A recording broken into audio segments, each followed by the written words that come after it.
I put all of our character models on the starting screen.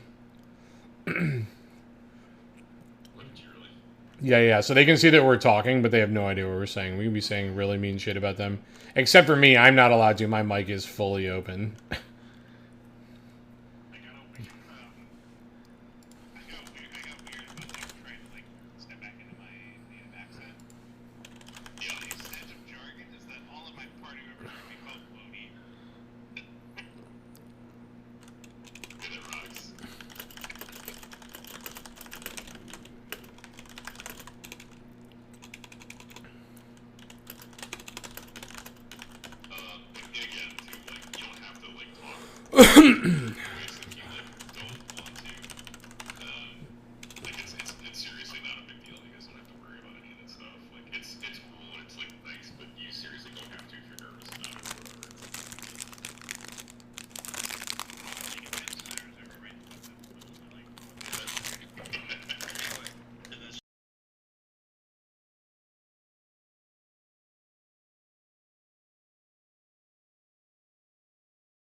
All right, mic's on.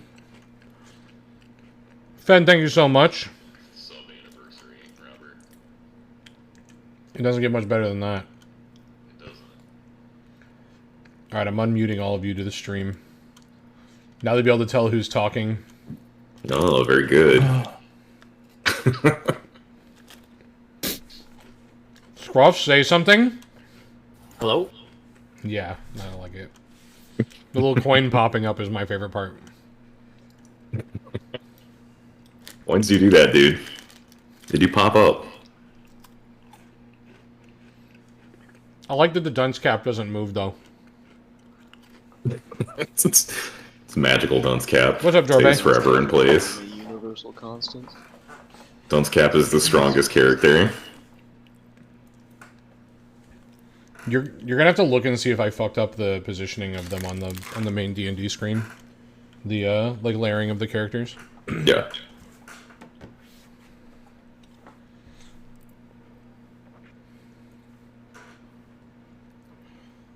No, it looks right. It looks right there. Oh, we're transitioned in.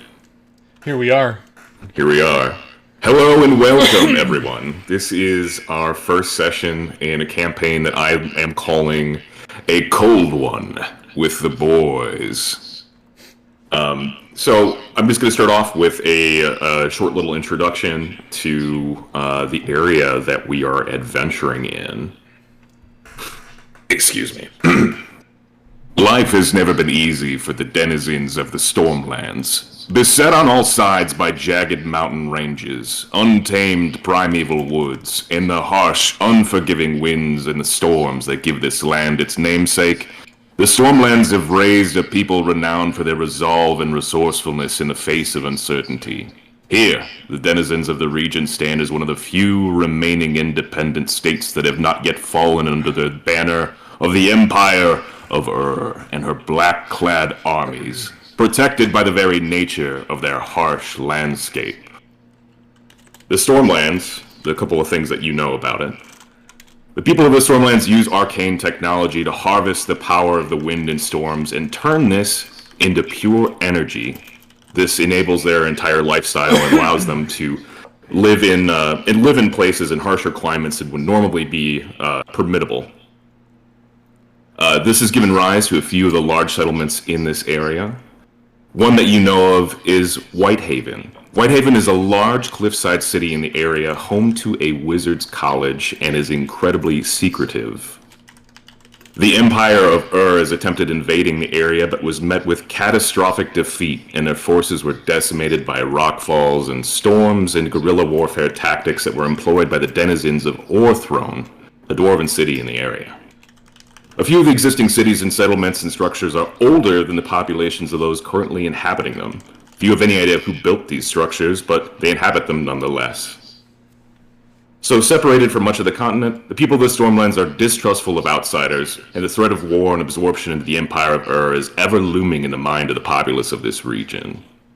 But we begin our story in Bleak Grove. Your application to the Adventurers Guild has been accepted. The Adventurers Guild was formerly known as a public safety organization, conscripting the strongest and most adept beings of the continent together in an effort to help push back the hostile forces of the world and bring prosperity to every type of settlement. However, 100 years of running the organization and fierce competition from other guilds has turned the Adventurers Guild into little more than a mercenary group, willing to hire anyone for any job as long as the price is right and the coin is paid up front. Directed to the settlement of Bleak Grove, you gather there and are instructed to wait behind the Blackwood Inn. Using a wax seal enclosed in the letter, you provide your identity and to the contact that will take you to the next location. So, as you are gathered around the Blackwood Inn at the time of dusk, Dwalweir arrives first. Dwar, if you would not mind describing yourself.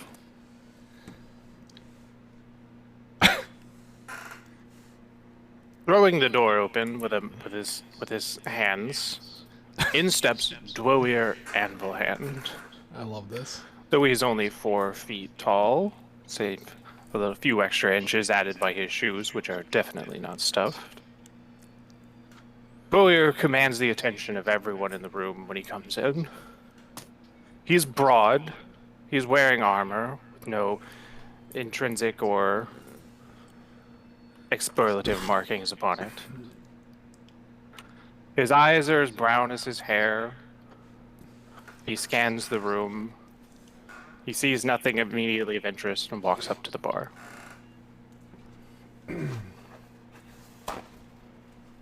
Next, we have Alfor.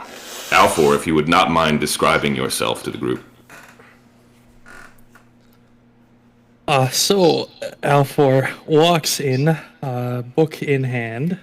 He looks around. It's a half-elf who has navy blue, black hair, dark blue eyes, roughly 5'8", so a little bit on the taller side, 180 pounds, also a little bit on the heavier set side. He really enjoys food.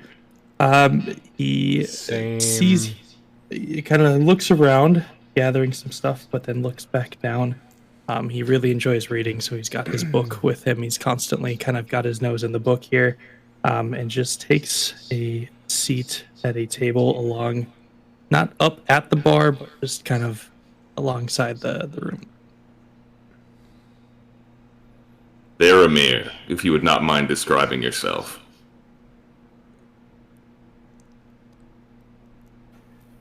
Faramir enters the room, around 5'7", simple build, a large bow across his back, nearly as tall as he is.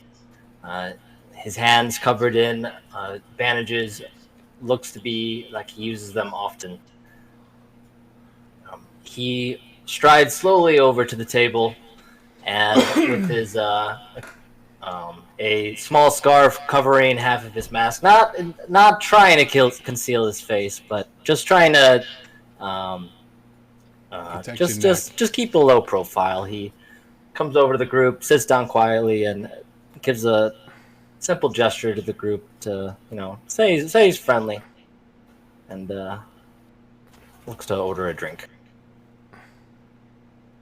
Percival, if you would not mind describing yourself. Percival walks confidently into the room, standing 6'2", 225 pounds, large by normal standards, but disappointingly small by his own family standards. He sidles along the walls as he walks in as to not let anyone behind him, and is constantly darting his eyes around the room to read everyone's movements and facial features. He works his way into the corner behind the table and stands with his foot against the wall in the corner of the room as to not let anyone behind him, and nods to the people at the table. Theron, if you would not mind describing yourself. Zerum walks into the tavern and crouches down because the door is probably a little too small for his 7'4" frame. He gives the tavern a once-over, looking at all the denizens, and makes an audible snort out of his nose before approaching the bar.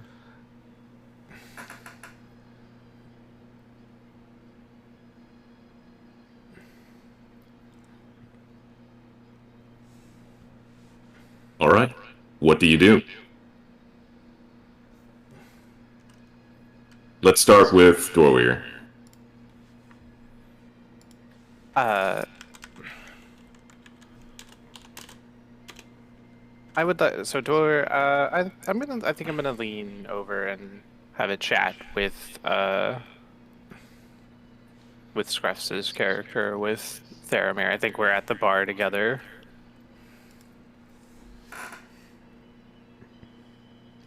So Dor is gonna say, "Hey there, Wody. What do you think of these there people?" I'm sorry, what'd you call me? Wody? Hey, I mean no offense. It's just a friend. No offense taken, simply curious. Did you say Wody? Yeah, Wody. His friend where I come from. I'm sorry, where I come from, there are not many dwarves. Not much experience with your kind. None offense taken, simply curious. Sounds like you got a right good time there where you come from. Wish I could say so, but not much comfort where I come from. It's mostly hunting and a simple folk where I come from.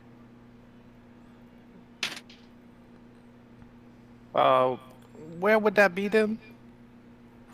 Just a small hunting village. I'm sure you've never heard of. It's quite far from here. I'm the traveler. I've set myself quite a distance from my homeland. So if we could move on to, let me hear of where you come from. Oh, I am Dwyer Anvilhand. I come from the city of Torm de Boar. Upon hearing your name, the bartender walks over to you and slides 2 drinks your way. You notice that there is something propping up the drink from underneath. I slide it out from underneath and look at it, but only to myself at first. It's a gold coin that matches the wax seal that was included in the Adventurers Guild letter. And he says, "On the house, this one. Your ride's waiting outside." Is there a coin under both drinks or just mine? Both drinks. Okay, I show my coin to Theramir and Dora says, "Oi, Wody, what do you think of this?" I see that we've been summoned by the guild. Are you a recruit as well? Aye. I see. I've been waiting for this time. I've been waiting for instructions for weeks now. So to finally get some action, shall we investigate? Hey, let's.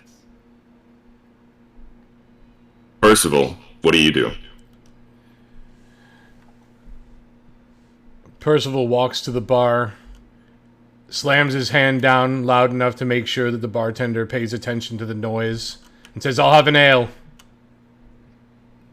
He is a little bit surprised by your your impudence. Trying to think of the right word for that. But he says, "Sure enough," and then pours out a large ale for you. "So what brings you this way?" he asks. "You're a big one, aren't you?" Out here for nothing more than coin. Not big enough. There's a number of mercenary guilds in the area that are always looking for work, you know. I do. I'm here for work. And, fellow, what did you say your name was? Percival Trask. Aye. He nods and slips a coin your way. I take the coin. You notice that it matches the same wax seal in the envelope that was provided by the Adventurers Guild. Your ride's waiting outside, like the other two. I take the coin without drinking any of the beer and walk toward the door. The bartender takes the beer and swigs it down.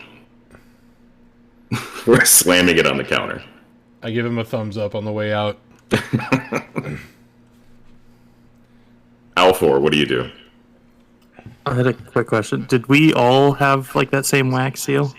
Yes. Like It was included in the letter for the Adventurers Guild, Okay, and it's sort of like your proof that you're employed by them.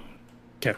Yeah. So Alfor, being kind of inquisitive in nature, he kind of overheard Theramir and Goyer talking. So he walks up to them and says, "Hey, you guys said something about a coin, a wax seal." Aye, this coin here. Oh, yeah. And he pulls a letter out too. And he goes, "I've got the same exact thing here. Where'd you get the coin?" From the barkeep over there. You'll be with us, Dinwody. Come on. Oh, yeah, perfect. Yeah, hang on. I don't drink much, so I didn't really much for bars or anything like that. But yeah, if you guys have got the same thing, I'll tag along with you guys. Just kind of looking to expand some knowledge here. I can't get much out of the library anymore, so hopefully this goes well. Aren't you, Wody? A little bit. I really haven't been outside the city much, so this is a little spooky for me. Well, no time for drinking. We've been summoned. Well, we can go. We'll head out then. Hey, dwarf. Hey, What's that you keep calling everyone? Wody? Friend from my home. Wody. He means no offense, friend. Okay. Theron, what do you do? I see everyone else collected their coin, and I just kind of knock on the bar, like wood, and just kind of like gesture to the bartender to slide me the coin. I'm not really interested in buying anything. He doesn't necessarily know that you mean to be slid a coin, so he slides a drink down your way. I take the drink and pick it up and look under it, and just make an effort to like look around at the other adventurers leaving, noticing that there isn't a coin under the drink. Is there something I could be helping you with? He notices you looking kind of confused. You go, well, I was told that I should come here, and I kind of like pick up the letter out of my bag and show it to him. I see that not everyone is trained in the same art of subtlety. He pours himself another beer, and then slides a coin over to your way. Okay, I give him a nod and just pick up and leave. Okay, so everyone is walking outside of the bar. Or of the tavern, excuse me. When you're outside, you notice a man dressed all in black and silver. And he is sitting by a carriage that is... there's 4 white horses attached to the front of it. And he's sort of leaned up against it. He notices the 5 of you walk outside, and judging by your relative composition and size, he assumes that you're the group that he's been looking for. You looking for a ride? Yeah, I think so. You can say that. We've been, we're all itching for some action here. Well, some of you are. Ride demands payment. I need a gold piece. I could take you up to Whitehaven. I just got this gold piece. I'm hoping there'll be more at the end. You drop the gold piece over to his hand, and he takes a look at it. And he goes, all right, this is the job. Get in. So he opens the side door, and all of you cram inside of the carriage and are on your way. About an hour into the ride up the mountain, which is sort of a treacherous kind of path up the mountains of Stormhaven, he slides open the there's like a little window like in the front, in between like where the passengers would sit and where the carriage is sitting, or like where the guy would be, I don't know, like sitting up top on it. He slides it open, and he says, part of the terms of my employment on this job involves me passing a message on to you. Don't know what's in it, don't care, probably best if I don't know. And he slides a scroll through and promptly closes the window. If I could, I'm going to have one of you read the scroll, if you don't mind. And I'll give you the contents of it after someone volunteers. I can read. Okay. I've pasted it in the Discord for you to read. Oh, Jesus. 1. The parties. This independent contractor agreement is by and between the following individuals identified as Percival Trask, Dwoyer Anvilhand, Zerum the Dark White, Alfor, Theramir, and the client, the Adventurers Guild. 2. In consideration of the mutual terms, conditions, and covenants hereinafter set forth, the contractor and client shall provide the following services: enablement and protection of the Whitehaven Explorers Guild, retrieval of any and all objects or items of value for the Adventurers Guild. 3. Term. These services shall begin as of the reading of this letter. Okay. And end 1 week after reading said letter. 4. Compensation. In exchange for the services provided by the contractor, the client agrees to pay the following: 1,000 gold pieces to be split evenly amongst the contractors. Commission to the amount of 50 to 1,000 gold pieces per object of value delivered to the Adventurers Guild, whose value shall be determined by a guild representative. 5. Other agreements. The Adventurers Guild will provide the contractors with the following items: 1. 5 Arcano torches. 2. 1 week's rations. 3. 2 12-foot stretches of rope. 4. 2 flint and tinder sets. And 5 bedrolls. 6. Termination. Should the terms of the contract not be fulfilled, or should the contract be abandoned, the Adventurers Guild is hereby authorized to collect a debt of 10,000 gold pieces from the contractors. Please state the words, your name, accept the terms of this contract. Seems like maybe one of them magic contracts. Upon saying the words, your name, accept the terms of this contract, the actual scroll disintegrates from your hand. And the coin that you were provided earlier, that you still have on you, dissipates and turns into a mark on your skin matching the same seal. Man, that your name guy is going to be screwed. How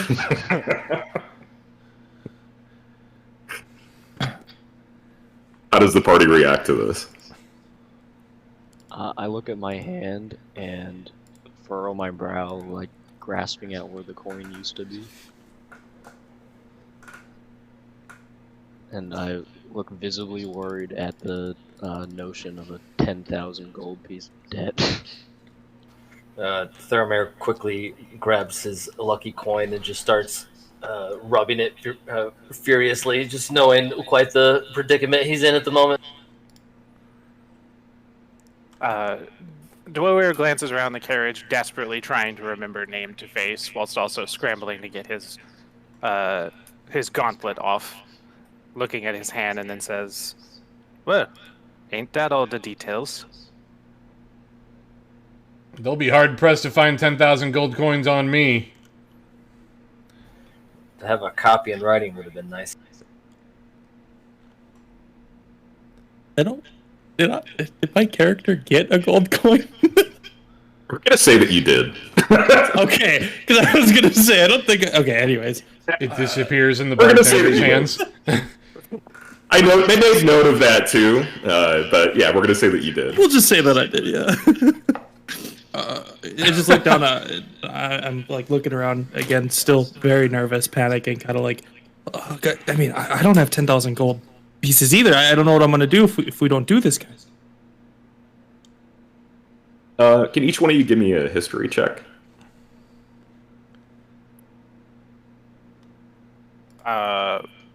Like for up until this point. Yeah, just give me a history roll. Oh, What? Oh, nat that's the 20, That's baby! the first nat 20. Nat 20, baby! We know everything. God damn.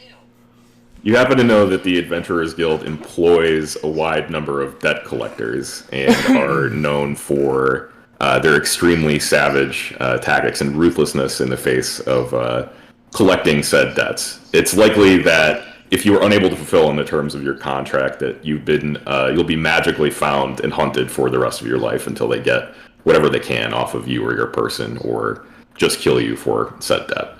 Oh, true, Alfor. They're probably just going to tear out your kidneys and sell them. It's fine. Oh no! Don't tell me that. I feel like this was a mistake. You might have some money left over after they sell the second kidney.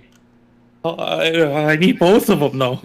Yeah, my friends, my contacts from, trust me, we are quite screwed unless all focus should be on fulfilling this contract. Alright, now calm down. As long as we do the job, we get paid. Yeah, Wodie's right. Did I do it right? Sure thing there, Wody. I really want to turn Wody into an emote for this stream. I just don't mean we'll make it a Dwarrior Pog. It might happen. So, what does the party do? Is there anything else that you want to do or talk about in terms of how you're reacting to this particular circumstance? Have you all accepted that you're just going to continue on and do the job as described? I think that, at least for Percival, like, the contract isn't like a surprise. Like, his family has dealt with like contracts through the church and through the Paladin Order, and he's seen like pieces of paper disappear and be like binding contracts before. I don't think that this was like a surprise for him. Yeah, this Theramir's never had to deal with anything like this before, so he's mentally a little bit back and forth, but he was set on adventure, and here we are. So he's got what he was asking for. Dweller is too busy counting on his fingers to have any existential dread, trying to figure out how much gold is possibly in this for him, and doesn't even begin to understand the magic. So he's not at all afraid that these people might double cross or anything. I think Zerum would be like disregarding the magic entirely and being fully focused on the massive sum of gold that was mentioned in the document. Thank you for the sub, Dave. Yeah, Like Alfor is the just number. mostly lost, not instead of in the Scrubs amount hit our of gold we first nat could 20. make, but more so how much I would have to spend if we don't complete it. But as far as the magic and the paper burning up and stuff like that, it's all stuff he knows about, he's seen before, and it's just more so kind of panicking at first adventure, 10,000 gold pieces. If things don't work out, death might as well be just as equal as having to pay 10,000 gold pieces. Okay. So, Kidneys, what's your combat specialty? Wait, kidneys? Yeah. Is it? I'm a wizard. I know just few spells, things like that. Spent most of my life in a library, learning as much as I can, but just to use it now, and we'll find out the knowledge if it's really kind of worked or not, I guess. But the magic specialty. What about you? Magic. All right, what about you, Net Cover? Hey, you see this bow on my back, right? That's what I'm all about. Could just be for practicing. Trust me, I'm not much use for anything else. What about you, Wody? Why, Wody? Don't be being too rude. What's your See this combat hammer specialty? here? Well, shouldn't it be obvious? See this hammer here? I put hammer to foe. To flow? Foe. You know, enemy. Oh, foe. How about you, Dragon? What do you people call it? Paladin? One of those. Oh, I'm aware of those. Seems to be a pretty well spread group, I think. So, having accepted your fate and making little introduction with one another, you continue along the path. About 3 hours into the ride up, the driver pulls the carriage over to give the horses a rest. And as he hops down, you hear what sounds like shouting outside of the carriage. I want to do a perception check. Sure, roll me a perception check. 11. You look through an opening on your side of the carriage, but are unable to see anything. It sounds like maybe it's coming from the opposite side or something like that. You can't quite make out what's going on. But just as quickly as you've looked and searched, you hear a big bang, and the carriage is overturned. Everybody roll me a dexterity saving check. Shit. Ooh, we're not good at those. All right, here we go. 16. Oh no. Oh, Kidneys is fucked. Kidneys is not good. Wait, did I click the right thing? It's a dexterity saving throw, not check. It's in the saving throws section. Yeah, my bad. Here we go. My guy. Do be nimble.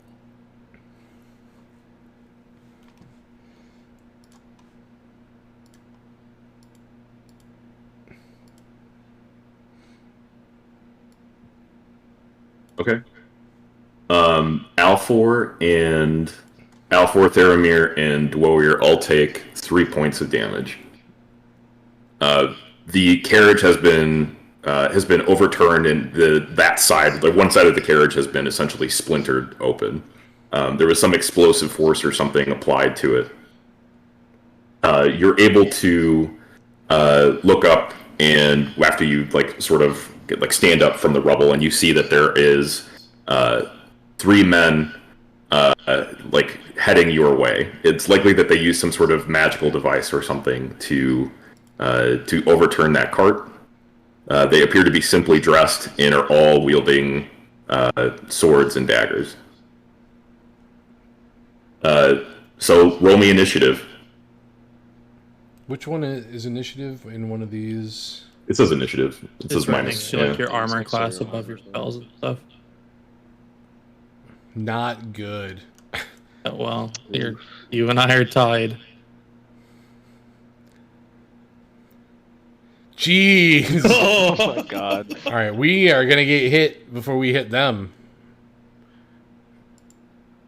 You used all of our good rolls in the history check.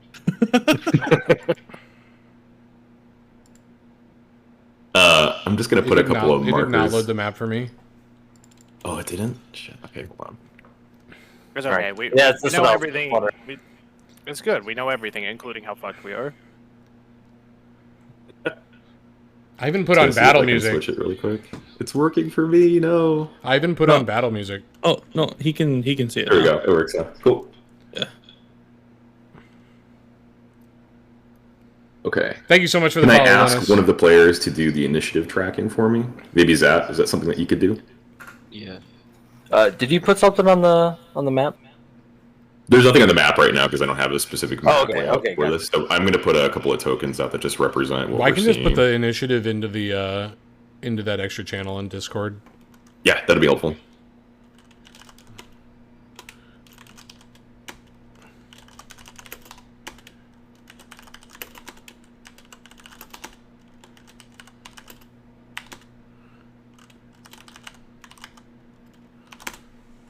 There you go. There you go.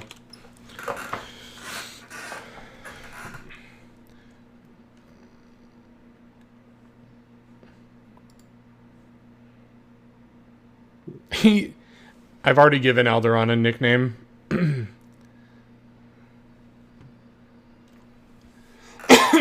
Welcome to group the runs chat. up to you and holds you at sword point.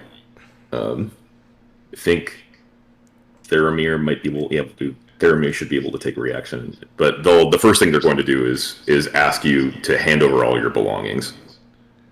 Theramir, since you are keenly aware of the situation, what do you want to do? Oh man, this is huge. I gotta think about this. I might need to change where the chat window is. Hold on. Is everyone like on the ground right? Like, what is the state of the party right now? Like, You can look around and see that a few of the members of the party are injured, but are they're sort of groggy. I would say that you've likely experienced some sort of shock. You may have had some ringing in your ears and may have had the temporary blindness for a few seconds after the actual explosion itself. But everyone is starting to get back on their feet. But clearly, these bandits have the jump on you. is the wreckage of the cart, like, where is that in, like, within the... The cart has been overturned, and the horses are either dead or injured. You look for the driver of the carriage, and there's not much of him left. He is most definitely dead.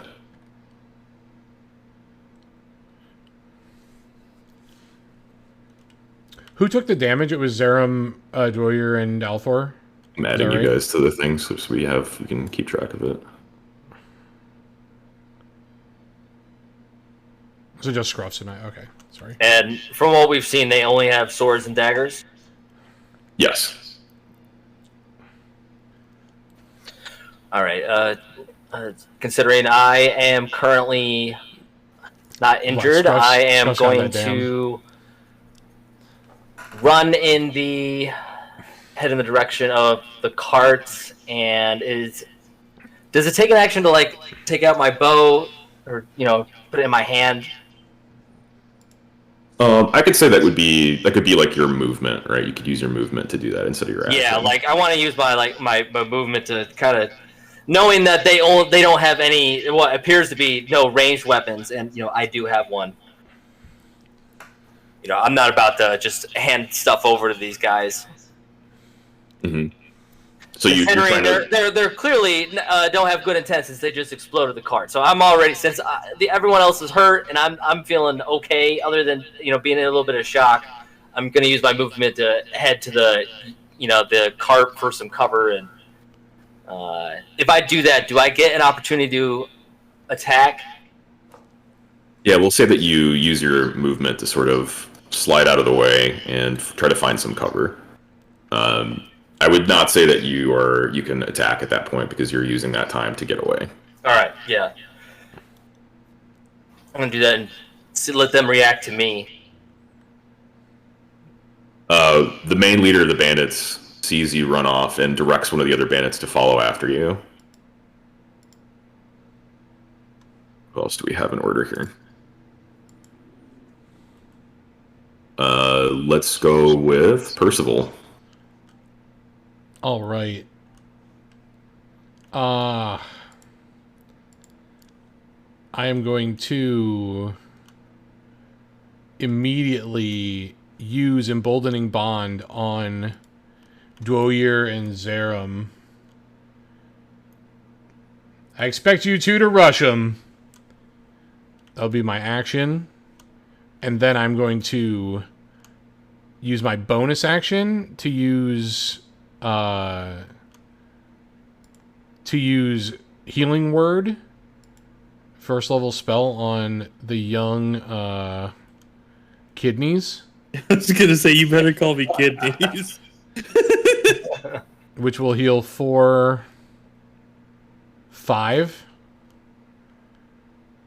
And then I'm going to try to kind of stand between Theramir and where the rest of the group is right now. Okay. See that you're kind of off to the side here. Okay. Next up. I think ideally I'd like to be like here. Yeah. If that makes sense thematically. Zat, you can call it from here, so just call initiative order. It's Alphor next. Let's go, kidneys. So,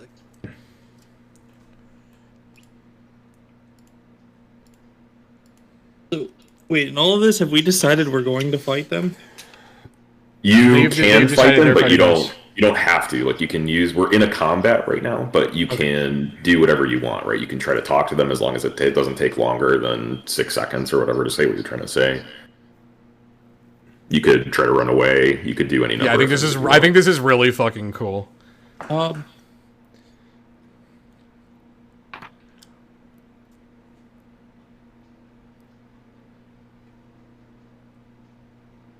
Okay, I am going to use. I'm gonna move. Is there room like behind Dwoir and stuff, or is that kind of just we're at the edge of the map type? No, you totally could. You could say that you try to find cover in between Yeah. the big beefy boys. I'm gonna try to stand behind the big beefy boys because I feel a little out in the open right now. Well, that's my move. And then I'm gonna ask, like, is that like talking to them doesn't count as an action, right? Like, not like to the people that are on my team, real quick, or is that? I would say that you could do that simultaneously in conjunction with something else. Yeah. Okay, so I just quick ask Zerum, do we want to fight them? They are here to take my possessions, and I will protect them with my life.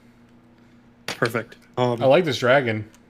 So I'm going to cast. I can't. If you want, you can ready your action, and then we can return to you. Yeah, well, I'm gonna cast Mind Sliver, on the left homie. Okay. I just clicked the button. Okay. Read the description of it, and just we can roll it up or do whatever you got to do. Yeah, you just drive one disorienting spike of psychic energy into the mind of one creature you see within range. The target must succeed Spike on an 'em. intelligence saving throw or take 1d6 psychic damage, and subtract 1d4 from the next saving throw it makes before the end of your next turn. Okay. Bum, bum, Intelligence bum. saving throw. Okay, he got a 9. So I'm assuming the DC check is going to be larger than that. Okay. So you succeed in doing that damage to him. So I think you roll the damage, right? Oh, just Dude, a 6 and a 1d6? Let's go, dude. That's my kidneys Wow, right there, look at dude. this guy with the high Let's roll. go, kidneys. Holy shit. No, so what does this ability do? Alpha, why don't Is it you? just- Why is don't it we do just this? damage? So why don't we do this? Because I think this is the best way to do it. That when you fail, I'll narrate your failure, but when you succeed, I want the party to narrate your success and what happens on your success. I can narrate the deaths of characters, but let's say, so you definitely hit him with this spell. In your own words, Alfor, what happens to him? He doesn't died yet, but he's definitely bloodied by it. You can see him try to get hit with it. He shakes his head, clearly confused at what happens. He's aware of magic in the world and everything like that, but it's kind of taken him aback that something had hit him with such strength he wasn't expecting it. Say. He staggers backwards, yeah. Yeah. I think he's debuffed, right? Yeah, That's what I was going to ask. What is that? Yeah, it says the target must succeed on an intelligence saving throw or take 1d6 psychic damage and then subtract 1d4 from the next saving throw it make Let's before go. the end of your next turn. Sick. Okay. So Oh, the can I next do a saving quick- throw, he has to do 1d4. Okay. Before Droyer or Zerum, I want to do some. I want to let them know how this ability works that I used on them. This says, as an action, you can choose up to 2 creatures within 30 feet of me, creating a magical bond between them for 10 minutes.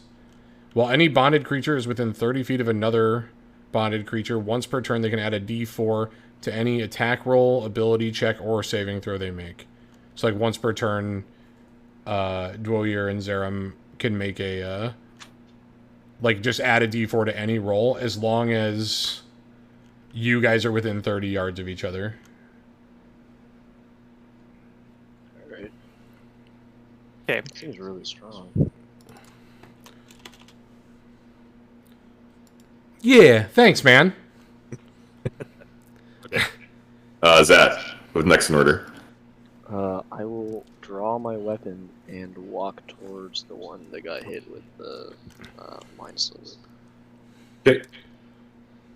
And make an attack roll. Okay, go for it.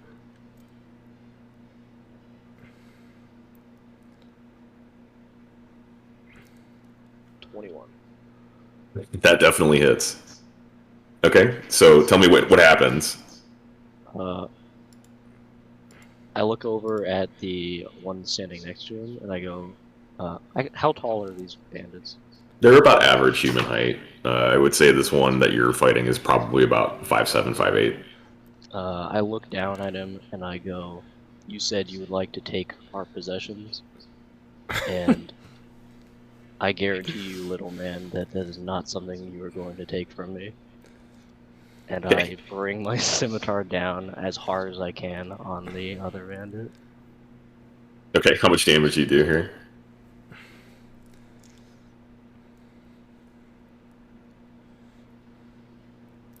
Nine. You bring your scimitar down, and it strikes firmly in his collarbone. Ooh. He begins to bleed out as you take your sword or your scimitar from his neck. He drops to the ground. Nice job, Scales. Zad, who's up next? That was fucking badass. Was he? He's dead then, I'm guessing. Probably. Probably. Okay. It's not good. I don't know if you've ever gotten a sword to the neck, but it's not good. Not a real one. Did about 3 years of kendo, but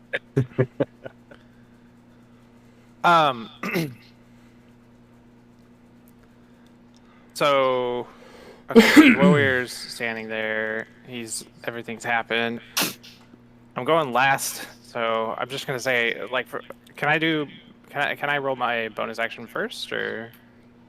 Yeah, doesn't matter. All right. Well, bonus action. We're immediately pissed off. We're going into rage. Okay. Of course. Let me click my ring on. Whoa-dee.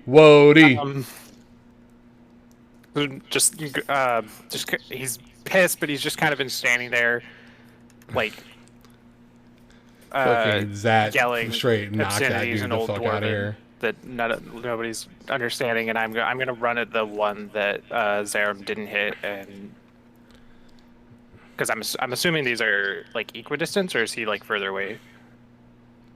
They're standing pretty close to each other. They're within like 5 feet of each other.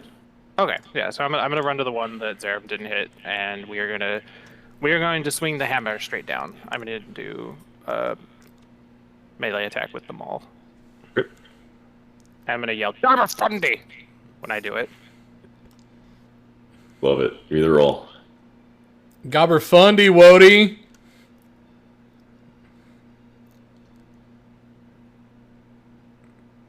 And I believe I can add D4. a D4 to that. Yep. You roll damage and then I'll attack roll. Oh, I yeah, did not. it's You were different, right. yeah. Oh, whoops, my bad. Where? Oh God, where on here is my attack roll? It should be under the next hit to- DC right thing next in to your it. actions. Oh, it's literally just the other button. My bad. Oh, I was gonna say too. My saving throw is 13 for Mind Sliver. I just found the information. Okay, he failed you it rolled a before 9. anyway, so you're still good. Yeah, I was just making sure so you had the information. as I well. appreciate it. Thank you. Okay, so that's 16 on hit, and then Okay. So you hit him, but you manage to it glances sort of like off of his sword. He kind of parries it a little bit, but you're still able to do some damage. What's the what much damage do you do? do you want me to re-roll it since I rolled the damage? I accidentally rolled damage first, or No, I mean yeah, just re-roll it. It's fine. Re-roll. Okay. Nice Raw damage upgrades. is 15. 15. And can I would like to add the D4 to it from Emboldening Bond. Nice. And that came out as a 2. Nice. He's able Let's to parry go, the blow Wody. a little bit, but it comes down squarely onto his shoulder. He grunts and steps back like a little bit as he like sort of takes the blow. He is going to step forward and attack you in turn. Let's see.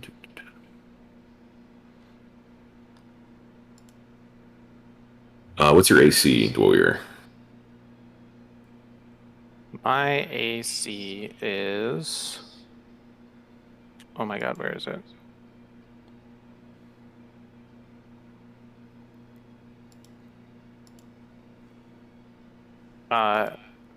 Help, I'm having trouble. Should be the top of your sheet. It's like in that little shield icon. Oh, Yeah, it Yeah, says armor armor class. 14. 14. 14.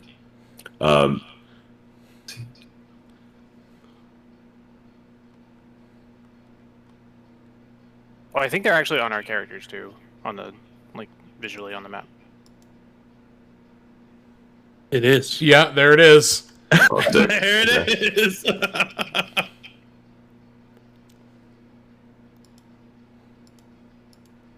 Oh, shit. Okay.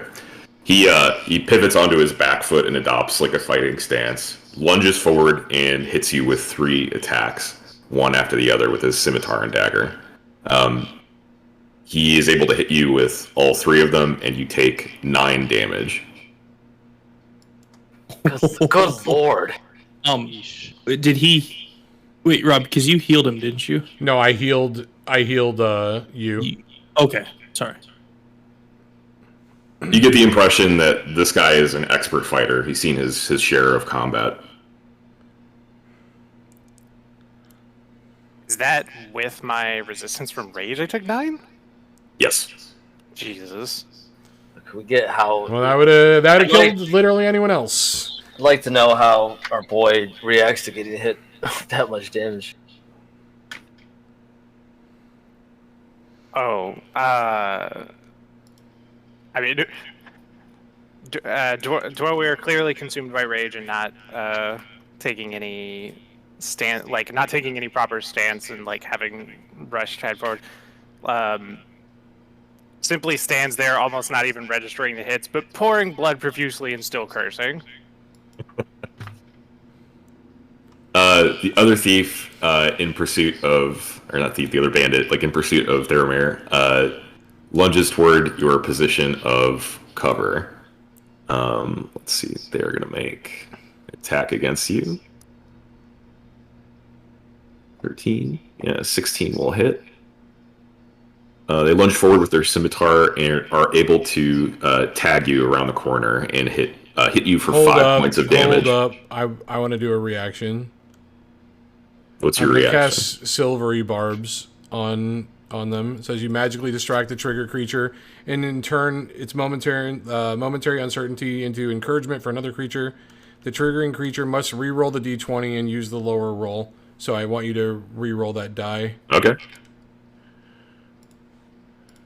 I got the exact same roll. Fuck! I'm sorry. I'm sorry, Theramir. That's my bad. He should. I mean, he still gets a bonus though, right? Or regardless, or what? Let me check. So I think he might still get like he gets like a inspired. They or have an whatever, advantage right? on their next attack roll, yeah. You get a bonus on the next attack roll. No, he has advantage on his next attack roll, ability Okay. check or saving throw within 1 minute. Okay, that's huge. So Theramir has advantage on his next roll. Okay. So he does. They do tag you for 5 points of damage there, Mir. Okay. After you have that updated on your sheet, we will start round 2.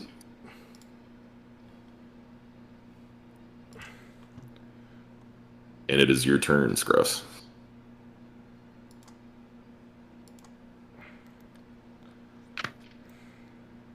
I will update to make sure that you are in melee against them.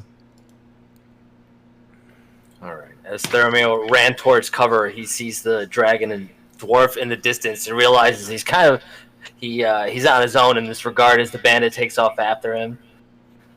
He goes around the corner and sees his Percival cast the spell on the bandit in chase, so he knows he wasn't truly on his own.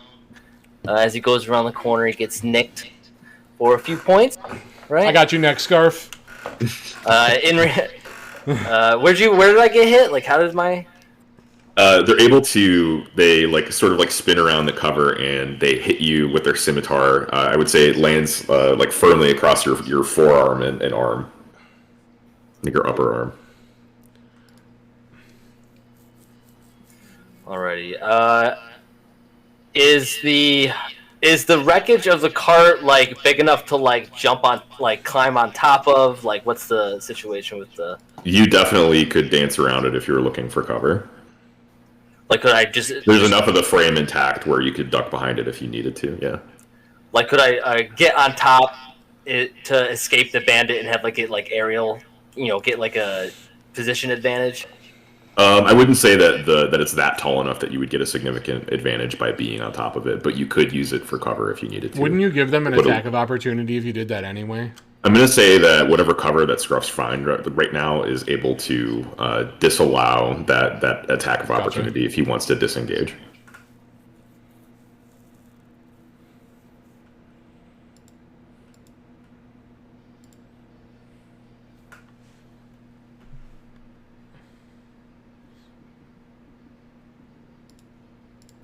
Yeah, I was hoping to put a little bit more distance on this guy.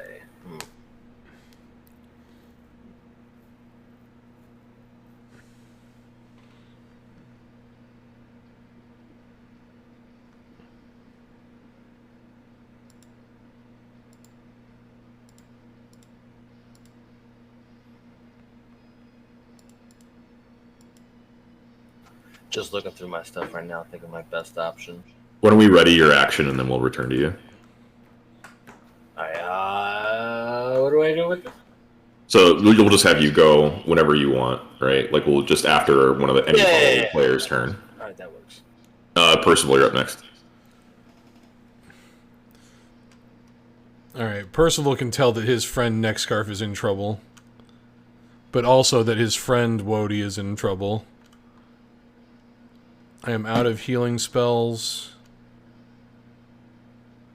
I am going to Mind Sliver the bandit that's following Theramir. Okay. It needs to roll an int saving throw. Okay. The check is 12. And he failed. Alright, here's Damn. Not great. However, Lucky. they also subtract 1d4 from their next saving throw. Okay. Alright, now can I like react to What's up, Barcode? Thank you him for getting the raid. hit in order to get in my own attack. Like, Yes. You're here for Alright, my so that's first D&D exactly what- experience. I Do want you, have to. anything, do you have anything else that you want to do, Percival, before we move on to Theramir there? Because I don't think your turn Let was me totally complete. let me see if I have cantrips aren't bonus action, so that's full action. Mhm. I'm gonna start moving toward Theramir in case I need to get involved in some battling.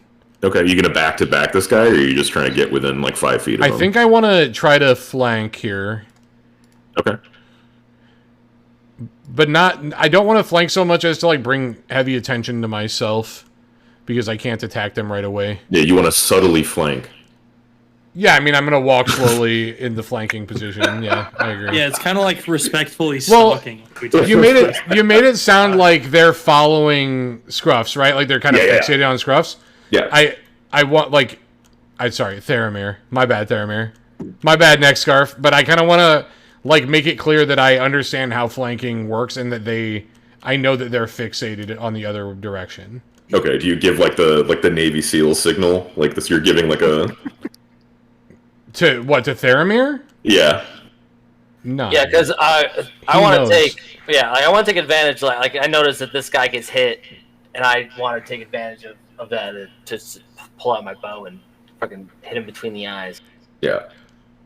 So, describe your casting of the Mind Spike, Percival. I see my friend, my newfound friend, in his lucky coin, running around the wreckage with Benny Hill style wacky running. He gets caught in the arm with the sword. I know that's going to be very painful given that he's a bowman, as I found out earlier.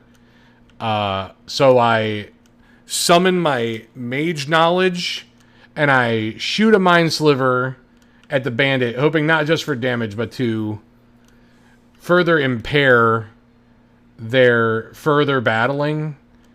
And I see that they're a little like Tom and Jerry fixated on following Theramir, so I try to sneak around behind so that later on I can get an attack and perhaps swing the tides for my friend. Okay, so you're casting your Mind Unfortunately, Spike, catches them my on the Mind back foot and they Sliver- stumble. Yeah. Yeah, my mind sliver, I feel like maybe I aimed it a little off, or I expected a different movement, and it did not do much. And that's Gotcha. unlucky. It still manages to tag them, and it catches them on the back foot. They stumble a little bit backwards and are surprised because they were not expecting you to launch a spell at them. They were wholly fixated on following Theramir. So I will say that they're going to take a disadvantage on the next sort of roll that they do because he caught them off guard. Zat, who's next? Or I guess we could do Theramir, right? Yeah. Because he's ready his action. So go ahead, Theramir.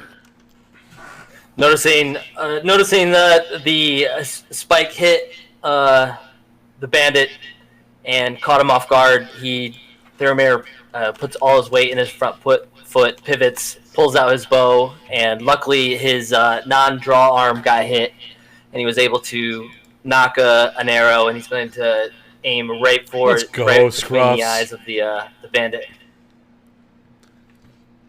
How far away? You did it. Is the music good volume? You are, I would say you're probably within 5 feet. Not that it matters. hmm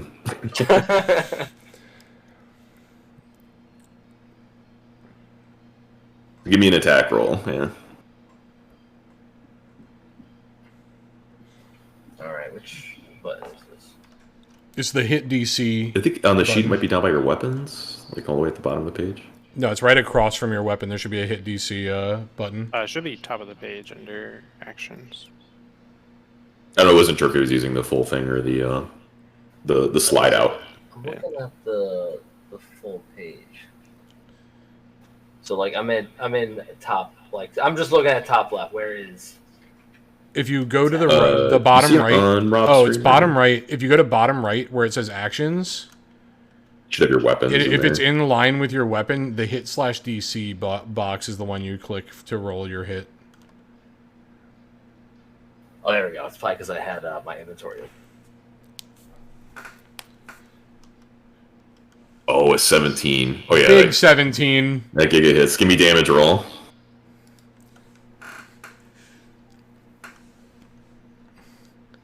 Oh, hold on. Let me scroll this up so you guys can see what's going on. I think I did that right. Theramir, 8 is way better than 1. Nice job. Yeah, buddy. You land an arrow squarely between the bandit's eyes. Tell me what happens. Oh, As give the me this arrow RP. lands square between their eyes, you hear the square thud of the impact into their skull, and they drop slowly back into the mud.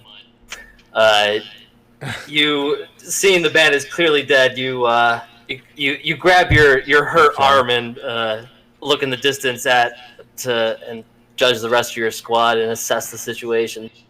I presume I have nothing I can't do anything at this point. Yeah, that'll be your turn. Yeah, so I just take a knee and hold that hurt arm. The bandit has been thoroughly dispatched. Mark them as dead.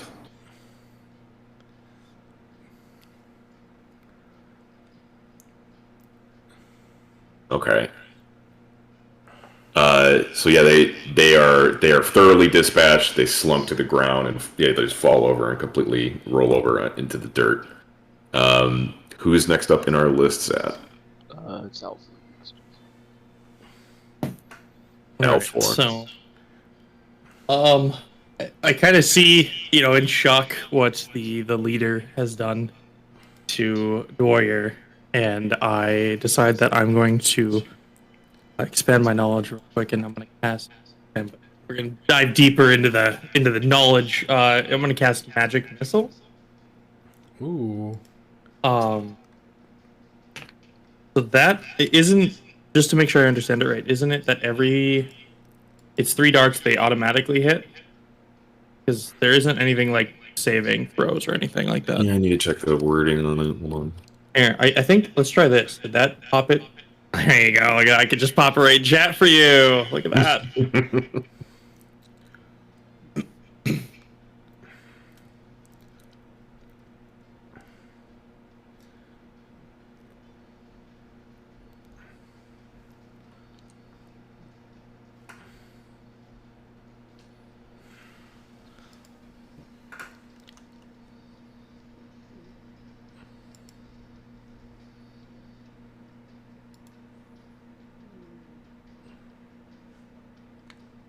Okay. I would assume that there would be like a line or some sort of other component. Yeah, and I have the book as well too, and I double checked the book just to make sure the book, and it's word for word, like what's in the D&D 5e handbook as well too. Okay. So I remember, I think, but and then the other question I had as well too, the last group that I did, each missile was its own damage roll. Did you want to do one roll for all 3, or each missile has its own roll? I would do each missile has its own roll. So Okay, yeah, perfect. That's what I was hoping. I just confirmed here too that yeah, it does say it always hits. Cool. Okay, and then the missiles, as stupid as it's going to sound, they're just basically flying books, because I'm a super nerd and I love books and reading, so they're just going to be like flying books with like fangs, essentially, that strike the target. That fucking rocks. Yeah. That's So- actually fucking sick. So go ahead, give me the damage roll and then tell me what happens. Because it might inform your narration. They're all ones. By the way, Theramir's on Let's his go. Theramir's on Let's his go. Are knee, you just thinking, like, kidding? All right, Stop, so he's already dead. so 13 damage. Am I telling you how the damage goes, or is he dead? No, just describe to me what happens when all the Okay. magic missiles make contact. So like, I kind of like, I wave my hands, I send them out. They kind of like, you have one that goes up and like they kind of arc towards the target around the people in front of me, obviously, because I don't want them getting hit by it. So like, one goes up, one goes left, one goes right. They kind of arc around. This is You kind sick. of hear This is actually there's Let's not like go, a dude. super loud chatter, but like you see these missiles flying books with the mouths on them. Kind of the book is chomping down, and they hit him, and it's 13 damage. So 13 total damage. He kind of like, again, I don't know how much health he has, but that's kind of the action of the attack. He braces himself. He sees them that they're about to connect with him, and he braces himself for impact. They all collide simultaneously and knock him backward. He falls prone to the ground, but is able to dust himself off, and looks back up at the group. Okay. Who's next? At Would be me. I will use my whole lay on hands pool to heal Dwarrior for 5, and move to like flank the dude while he's prone. okay.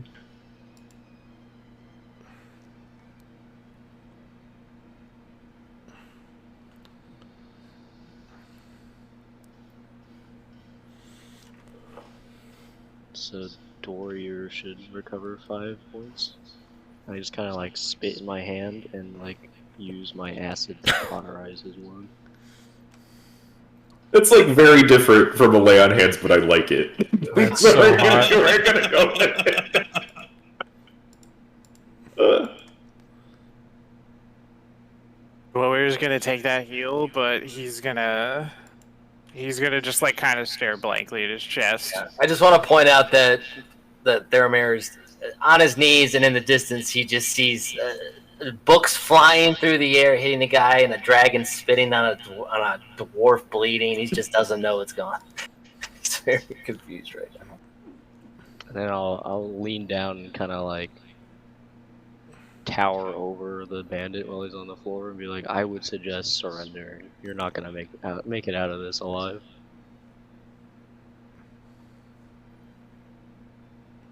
Who do we have next in our order? Warriors next. Okay. Go ahead, Dwarrior.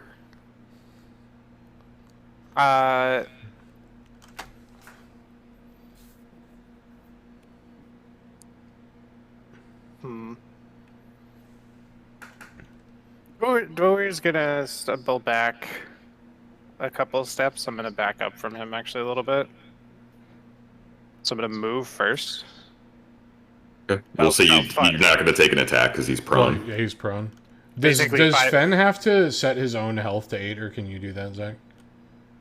I think you're disconnected for some reason because it's updated on my side but not on your Yeah, screen. mine says 8 as well. That motherfucker.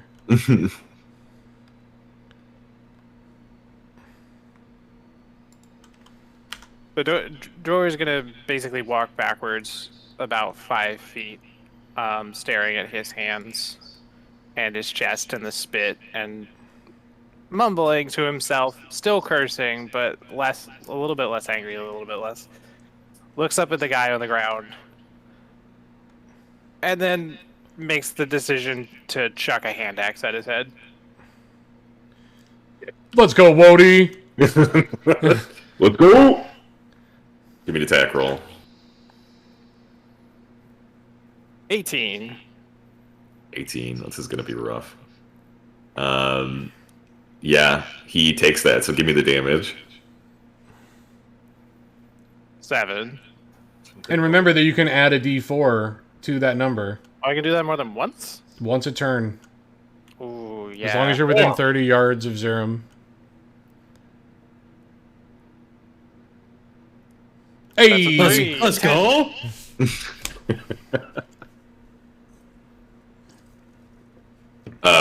He sees you going to throw something at him, and he instinctively raises his arm to protect his face, and he catches the axe straight into his forearm, and he howls in pain.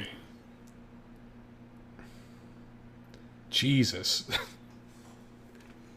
He's still not dead. He's got a lot of health. Jesus! This could be good. Let's keep him alive. I feel less bad about taking 9 from this guy in a single turn. I want answers. He's an absolute fucking unit. He's taking so much. He could Does kill all rage of us. half? Is that half dam? You took 18 I half gain to 9? resistance. Is that right? I don't remember. I gain its resistance. This man's So- taking like our entire health pools combined. And So he tries to stand up. Zerum, if you want to go for an attack of opportunity, it's up to you if you want to or not. yeah.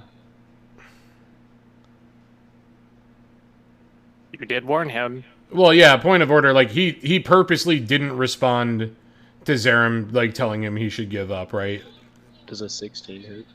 Thank you guys so much for the follow. 16 does hit, yes. Remember, you can You add a can. 4 also. I'll add a d4 here.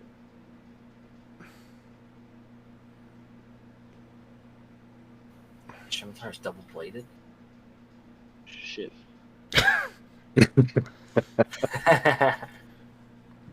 8 damage. He has to Yeah, add a plus D4 to it. on that. I think you just click the D4 under the chat line. Oh, There you go. I added 2, so 10. Okay.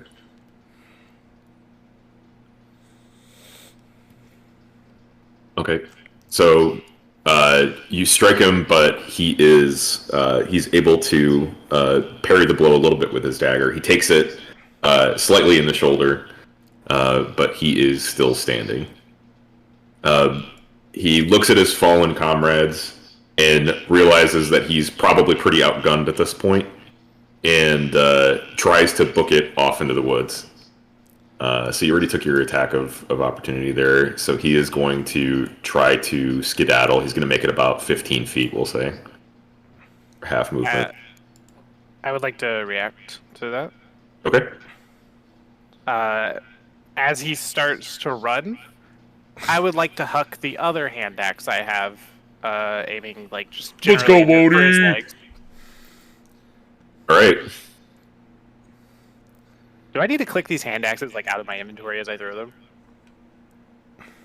I think you have like a limited amount, right? But I it's, have 2. we'll say he left one on the ground. He probably pulled it out immediately. And the other one, we've got 2. Yeah, okay, so then that's Yeah, fine. You just can reclaim the other one if you want.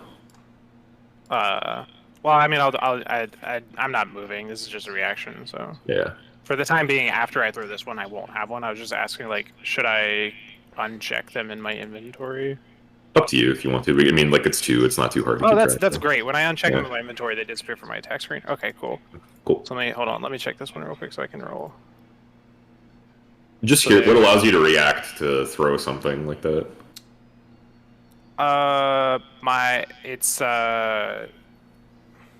It's like Zerum's attack, but I'm further away. Okay. If that makes sense. Okay.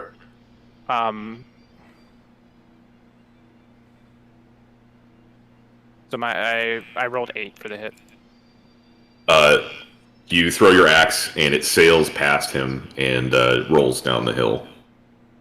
Now, can I react to his shot? No, unless you have something that specifically says that you're allowed to react or do something on reaction, you're not allowed to do that. I was under the assumption that Warrior had something that allowed him to do that. Yeah, so yeah. I I see. gave him the I see now that there's a whole tab for that. yeah. So My only available reaction is opportunity attacks. right. So unless like something allows you to like trigger that opportunity attack, like somebody being in melee specifically with you, yeah, you're not able to do it. But that's I figured it since I have like a throwing option, like him turning around and running away was opportunity. no, that would He's still be. like- Okay. That would still be like they have to be in melee with you, like you're engaged. Like once you're in melee, if you're within like the 5 feet or whatever, and then them running away, that you can react to. But I think you can only trigger. I'll have to look into it, but I think it's probably each creature. But I don't know if you were engaged because you had previously said that you stepped back. That's true. So we'll give you that gimme, but like that's how you have to be like in melee. Like see how like Theramir is with this other bandit over here. Like that, if the bandit were to move away without disengaging as an action, then Theramir would be able to take an attack of opportunity. But Percival would not because he's not currently engaged in melee combat with them. Damn. It's a fever dream toss. He just fucking threw that thing. Yeah. So we'll say that's your action for the turn if you don't mind. Zat, who's next? I'll be back to there. Oh, this is right in the wheelhouse. I was about to say, seeing the efforts of my friends in the front lines, I noticed that the leader of the bandit starts to, can I say, limp away? Because he seems pretty hurt. He caught a couple of blows on his upper body, but he's able to move his legs without any problem. He's definitely injured, and he's kind of cradling one of his arms. Gotcha. Well, seeing my dwarf compatriot throw an axe into nothingness, I attempt to pull out my bow myself and yell to him, "This is how you hit a target." Oh, he's calling this shot. Let's go, next scarf. Let's see it. Give me an attack roll. He draws bow, and I'm aiming for the leg specifically. You have a range of 600. What? All right. What am I doing? Just attack. You just give me an attack roll with the bow. A hit roll, yeah. Ooh. Uh-oh. Wait, didn't I? No. He has advantage. He can roll again. He had advantage from me. You get to do that one more time. We'll do it one more time. Up another roll. Take the higher one. You get to get the higher roll. Ooh, yikes! That's not it, boys. That was not it. Fam. That's not it, boys. Shot, bro. First mistake. Let me see something. Hold on. Let me move this hat real quick.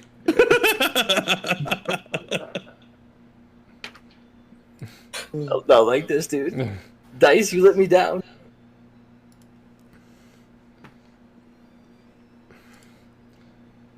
Hold on a sec here.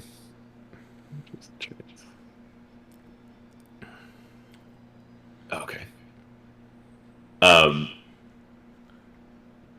If you want to, as a bonus action, I will let you rub your lucky coin. The fuck? Oh, we're doing it. What are you thinking about when you rub the lucky coin?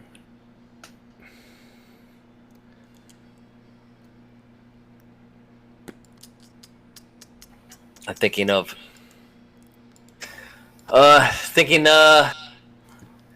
how I won that coin in a lucky game in the tavern. How all my luck was came down to that moment. The fuck? As you rub the lucky coin, your arrow sails past, and you feel despair as it sails past the bandit captain. But it gets caught in the wind, and it just hooks right, and it hits a bird, which falls directly in the path of the bandit, and he trips over it. The fuck?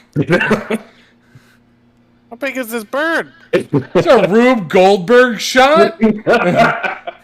I've never gripped a coin so hard in my life. Dwoir points at the guy that just tripped, and there's just a booming to the point of threatening an avalanche guffaw.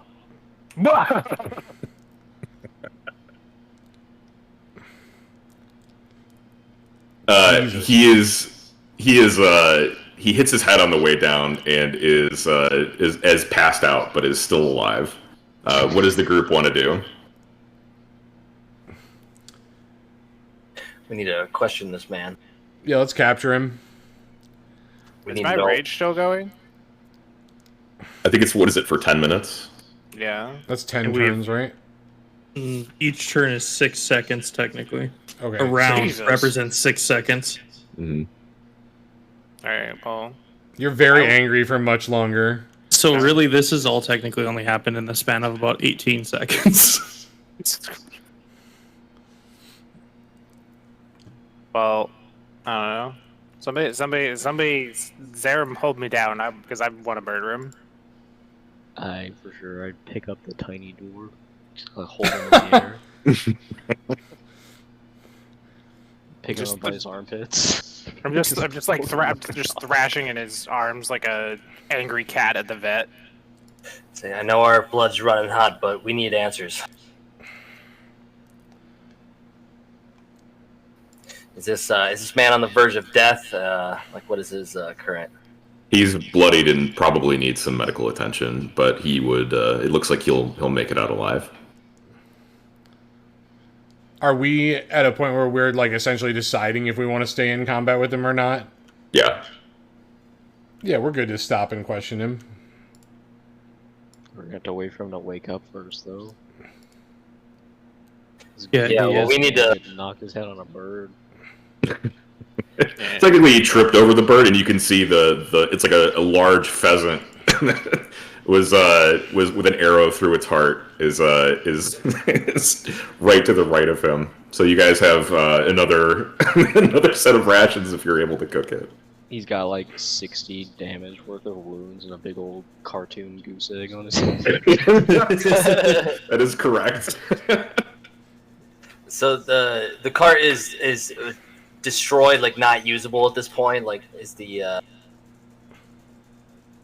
The cart is completely destroyed. It's been turned over. The horses are either dead or injured. Probably, you're not going to be able to use them to travel anywhere. You do see about, since you're positioned kind of high up on the hilltop, you're able to look over and see what looks like a camp. There's a couple of fires running and a number of tents up around that camp. You would assume that maybe that's likely where your destination was, since there's nothing else out here in the wilderness.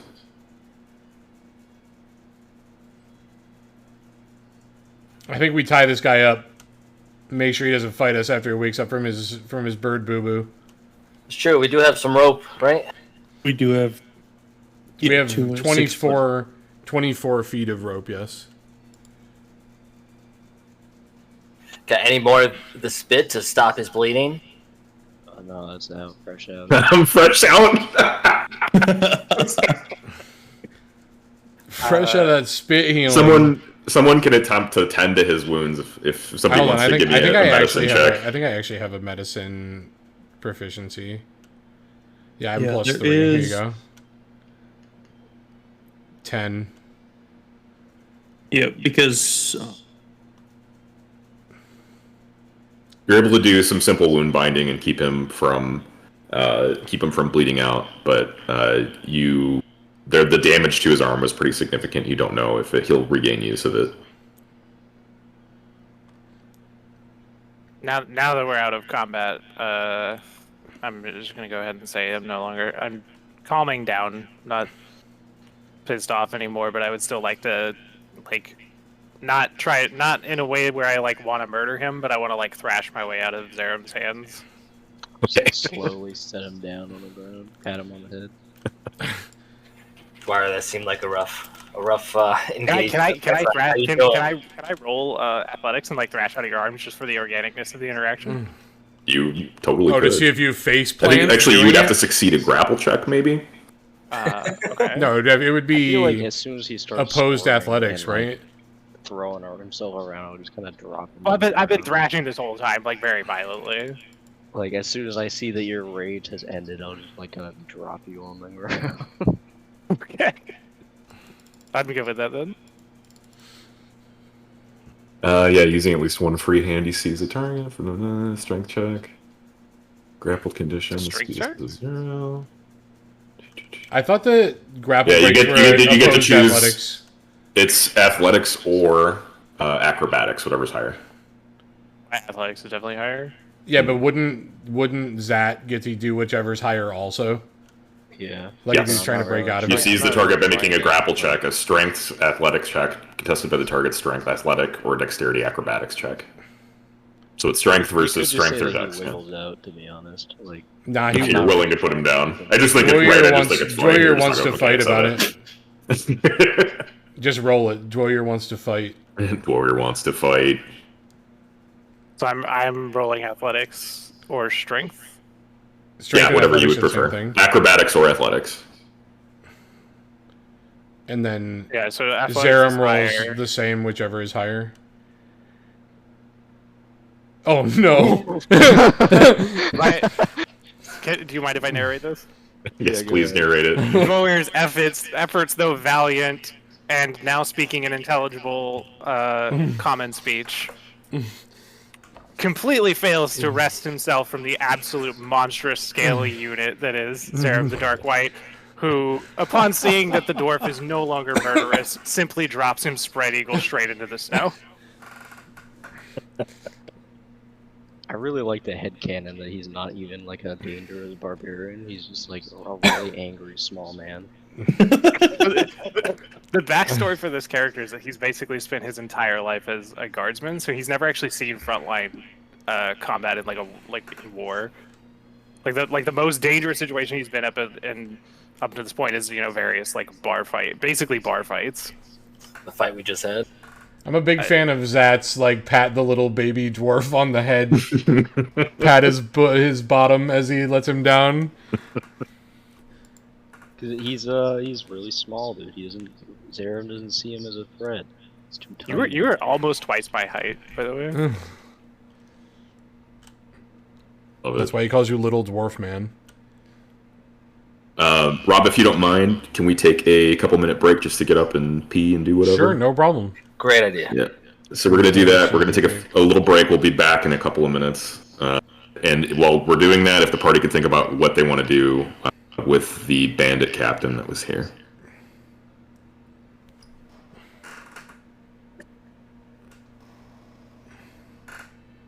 Rob, I don't know if you're still there, if you want to set a timer or something. Yeah, give me 1 second. I'll just do the starting thing again. The starting chant thing again. Okay.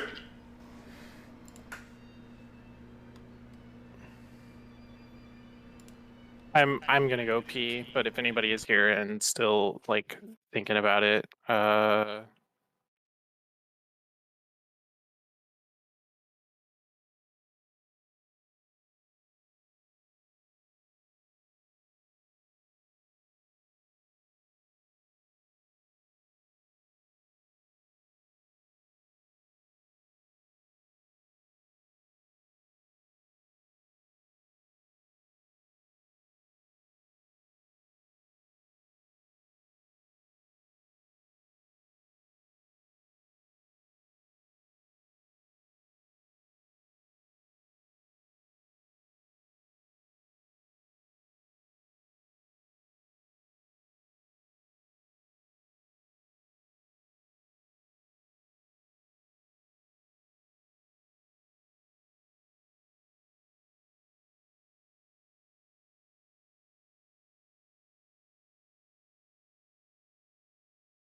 Alright, I'm back.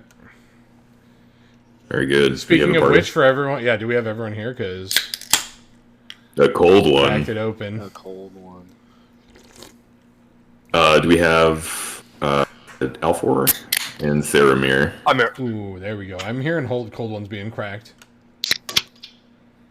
There we go. That's what we like to hear, dude. Okay, I think we have the full group back. Okay. So we're returning. We have the bandit captain. We've attended to his wounds, and he's been tied up by the group, and he's starting to regain consciousness. What does the group want to do?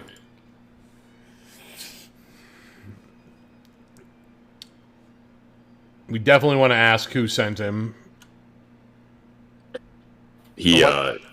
go ahead. And what the hell hit the wagon? He wakes up and shakes his head, looks around. Nobody sent me. I'm a highwayman by trade. What hit the wagon was... I want to do an insight check to make sure he's telling the truth. Okay, go ahead, roll it. 15. You look and can see that he is all kinds of at disadvantage right now. He probably doesn't have a reason to lie to you other than to try to stay alive. But you can't determine that that would be a lie for any reason. Fair enough. He says what hit the wagon was an arcanosphere. Somebody give me an arcana check.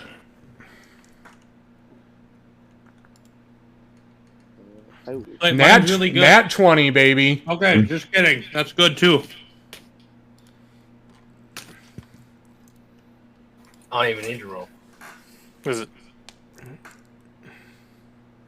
Do you know that in this world that mages, tinkerers, engineers of all sorts have been able to channel the natural magics that sort of run through like the undercurrent of like the world that are around us at all times? They're able to create devices that channel those energies into devices that hold them, that can act like batteries or like power cells for other for mechanical inventions and whatnot. It is very rare to see them have some sort of volatile reaction, though, because when like the device is sort of like removed or runs out of the inherent power that it has, it just sort of fizzles out and returns to like sort of like the stasis. Like it just returns that energy, disperses it back into the world. It's really rare to see something like an explosive device, other than like something that would be like I don't know, like a gunpowder or something like that. Which is still very rare in this world as well. But you know that arcanospheres typically are prevalent and used a lot because they are typically safe. So the fact that he was able to use this as some sort of weapon or device is kind of weird and shocking to you. Is it a device that was used as a weapon because of him or because of who made it? Likely because of who made it. Okay. Let's ask the guy who gave him. Where did he get this tech? Just talk to him. Ask him the question. Bandit man, where'd you get this tech? I bought it from a contact at Whitehaven. He's a member of the Thieves Guild there.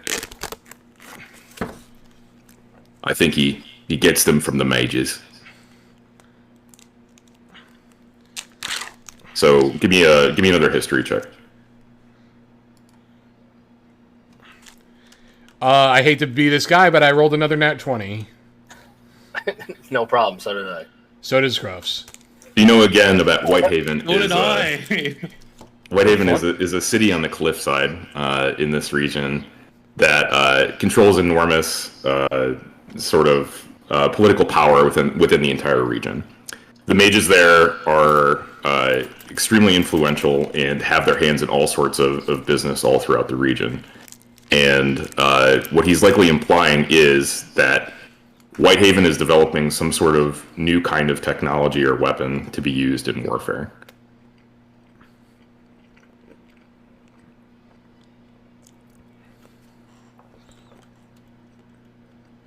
If we leave you alive, you're just gonna come to kill us again? He looks back at you and sort of resentfully, like, stares at you and spits out of the corner of his mouth. With what arm would I kill you with? He sees, he tries to, like show you, like, his arms are tied up behind his back. Well, we got what we came for. Let's just leave him. He looks like the kind of guy who'd stab his mother holding the knife in his mouth. Sorry, I really like that image. He threw a grenade at us to take our stuff. A Seems the magic easiest grenade. way. Yeah. He says, like, he implies that it's the easiest way to do things. That you can see the fellow compatriots that he was with, that you've so easily slain, are that it's a common problem to lose people, and the easiest way to sort of like to rob people is to overtake them with force before they're able to react. He bemoans the idea that it was supposed to be sort of an easy job, and he's currently out on his ass.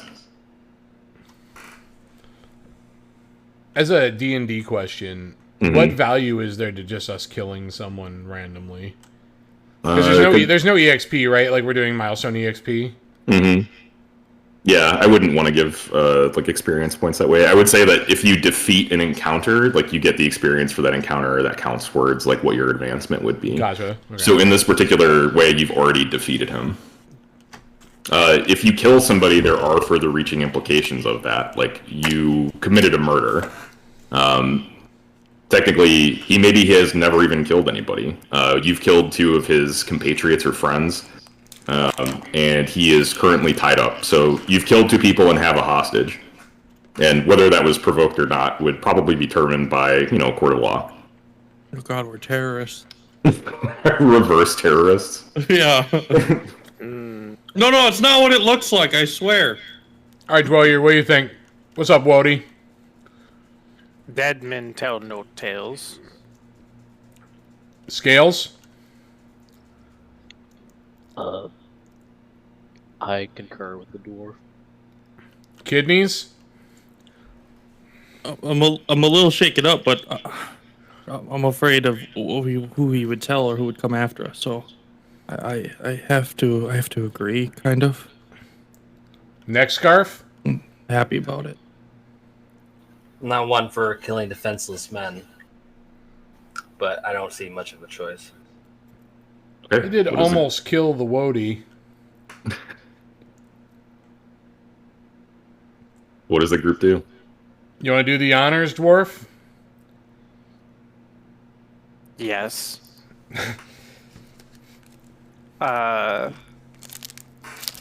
Given that we have all of our information from him, Dwyer,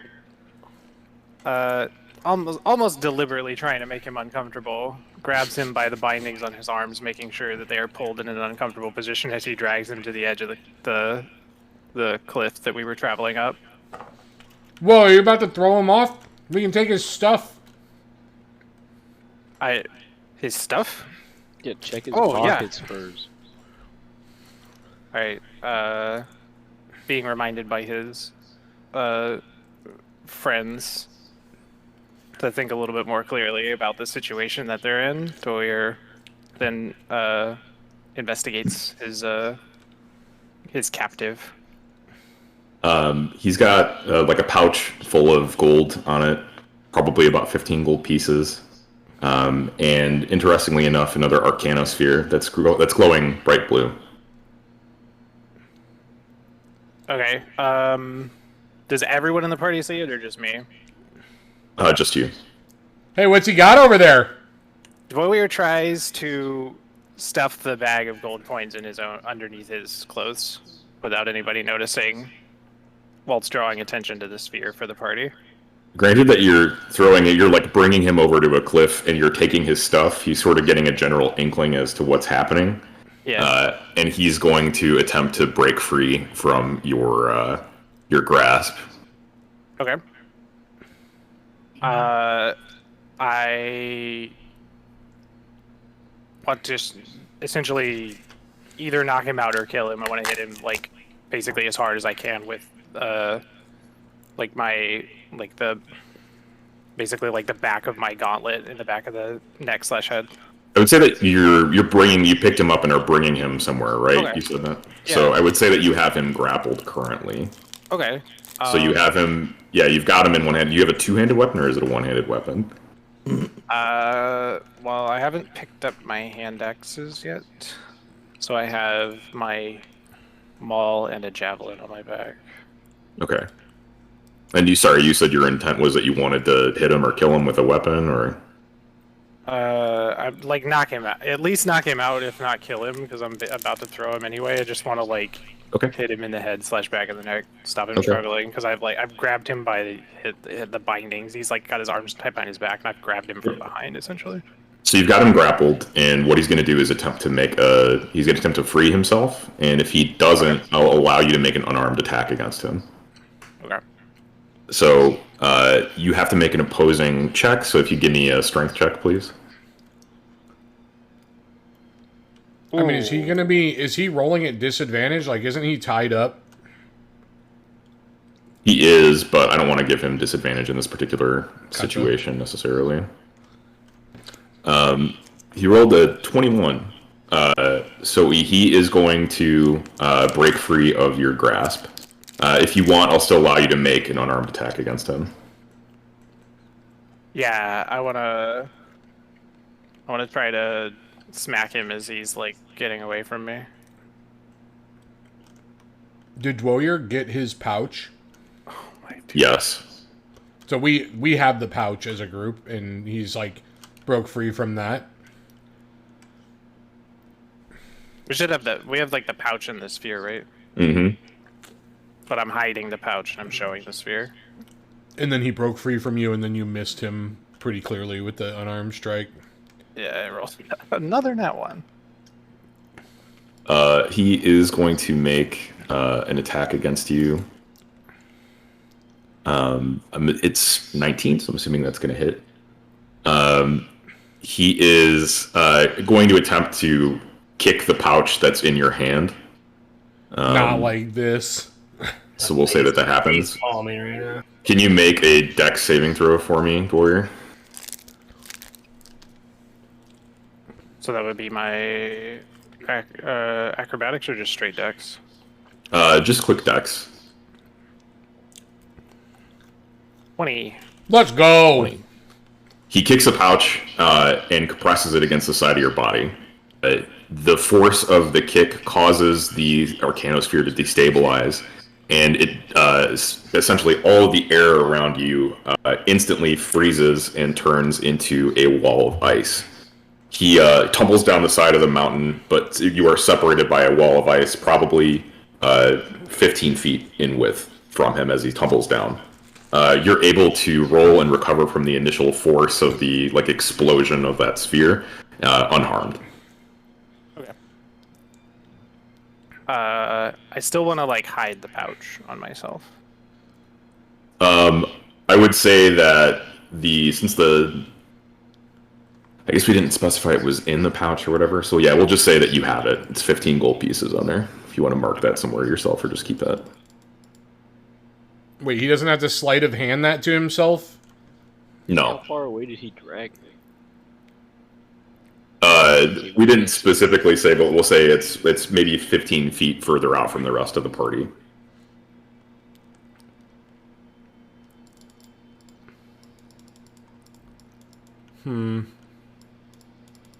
So, you were rolled over, but you're able to get up without any injury, and the thief is gone. So, he went off the edge? Yeah, he's rolling down the side of the hill right now. Alright, Theramir runs to the edge of the cliff to try to confirm if the bandit's dead or not. He's probably about, I would say, by the time you walk over there, he's probably about, maybe he's rolled 100 feet or something like that. But as he continues to tumble, he falls into a patch of forest. You can't see what happens. So can't confirm. Mm-hmm. Gotcha. Well done. Now we don't know if he's alive or dead. We might see him again. Hey, Woody, do you really think he was gonna let us walk away?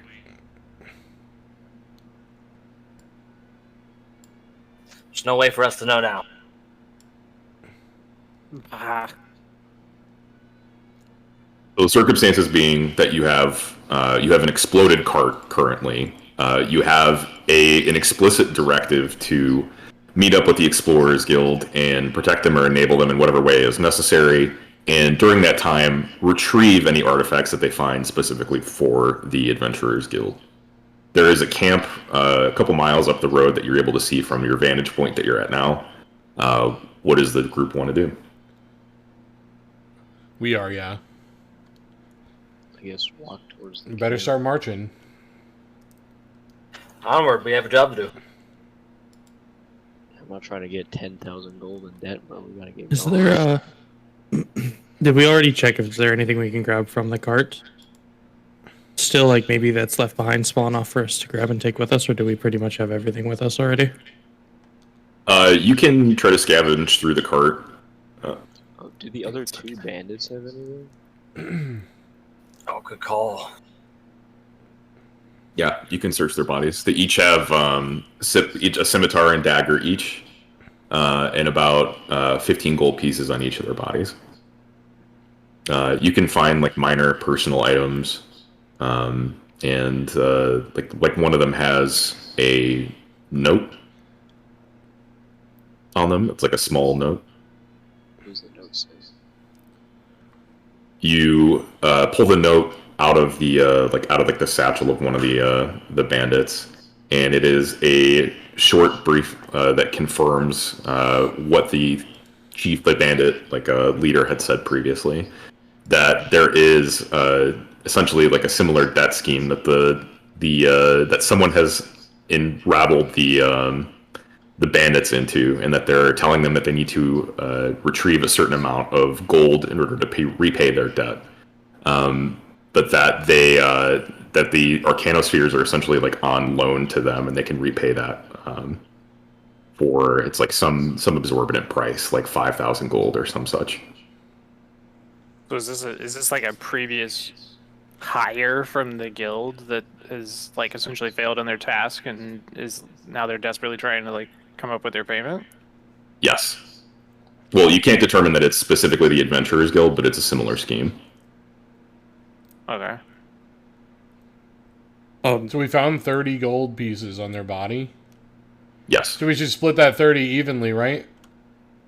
Zerum picks up the one from the bandit that he killed, and is kind of like tosses the other one towards the rest of the group. You can split the gold however you want. I'm not going to adjudicate that. There is, you can keep it on yourselves. You could split it amongst the group to, pool for resources, whatever you guys want to do.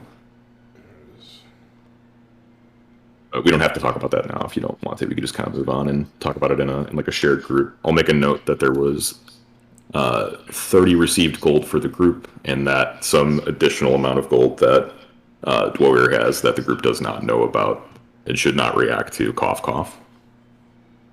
Cough, cough. Seems weird that we were the ones who told him to check, and that we don't know that he checked. But yeah, man, whatever Dwoir was doing over there, I don't have any idea about it.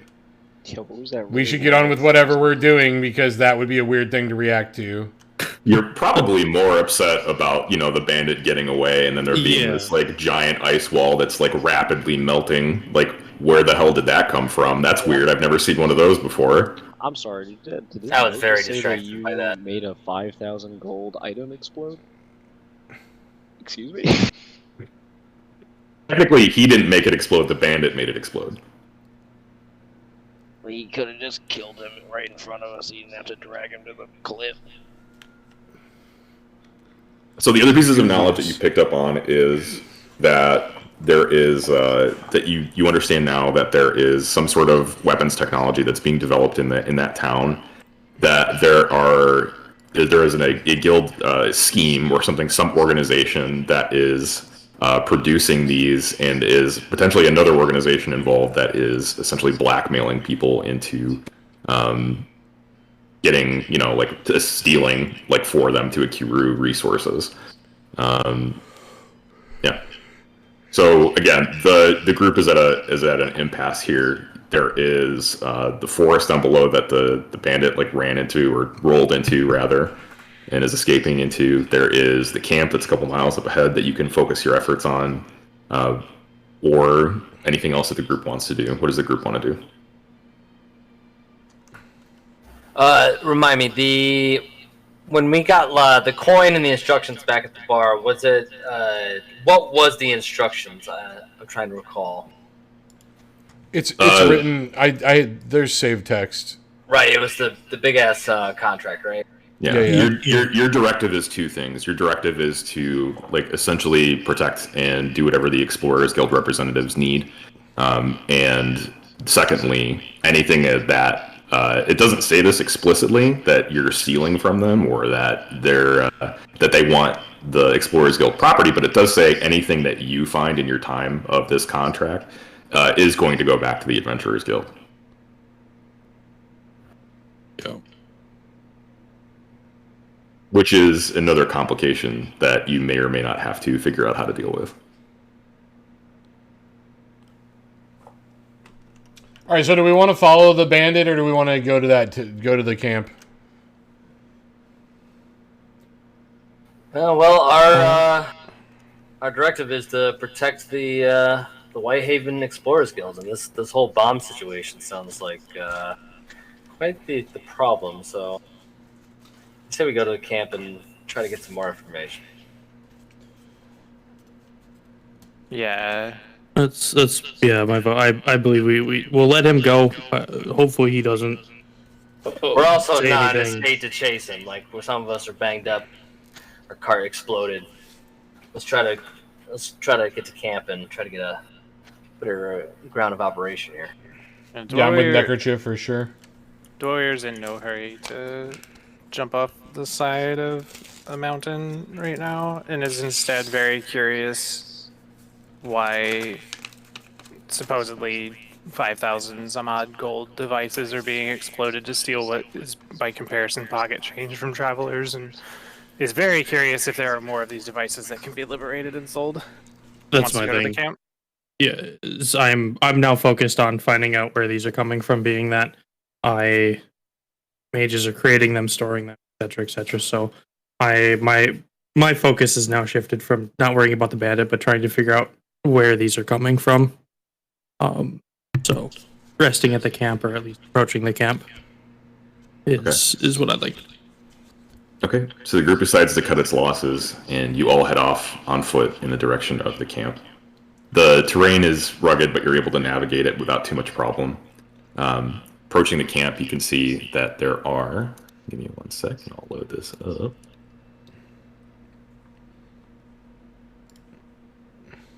There are a number of tents and wagons that are set up at this camp. It looks like there are... Give me a sec for the tokens.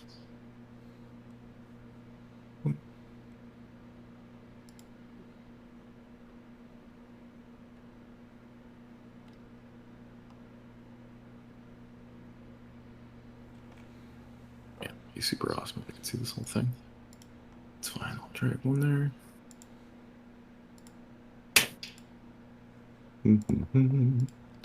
Thank you for standing by while I put all these tokens out.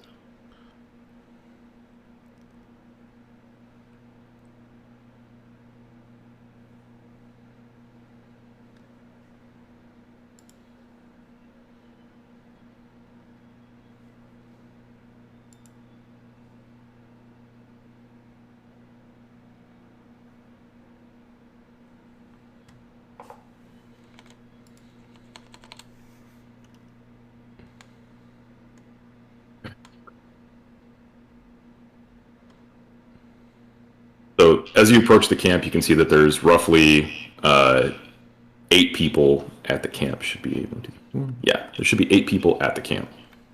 There are a number of tents that look like they're probably used for different purposes, and you can see a number of excavation tools and piles of dirt and a couple of areas stripped off where they've dug around the area and have sort of roped that area off. Other than that, it looks to be fairly normal. There is a standard setup that bears the crest of the Explorers Guild of Whitehaven. This is a simple pickaxe, sort of crossed with one another.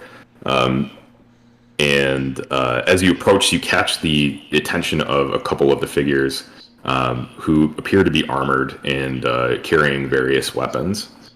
Let me put you guys up here so you can have your representation.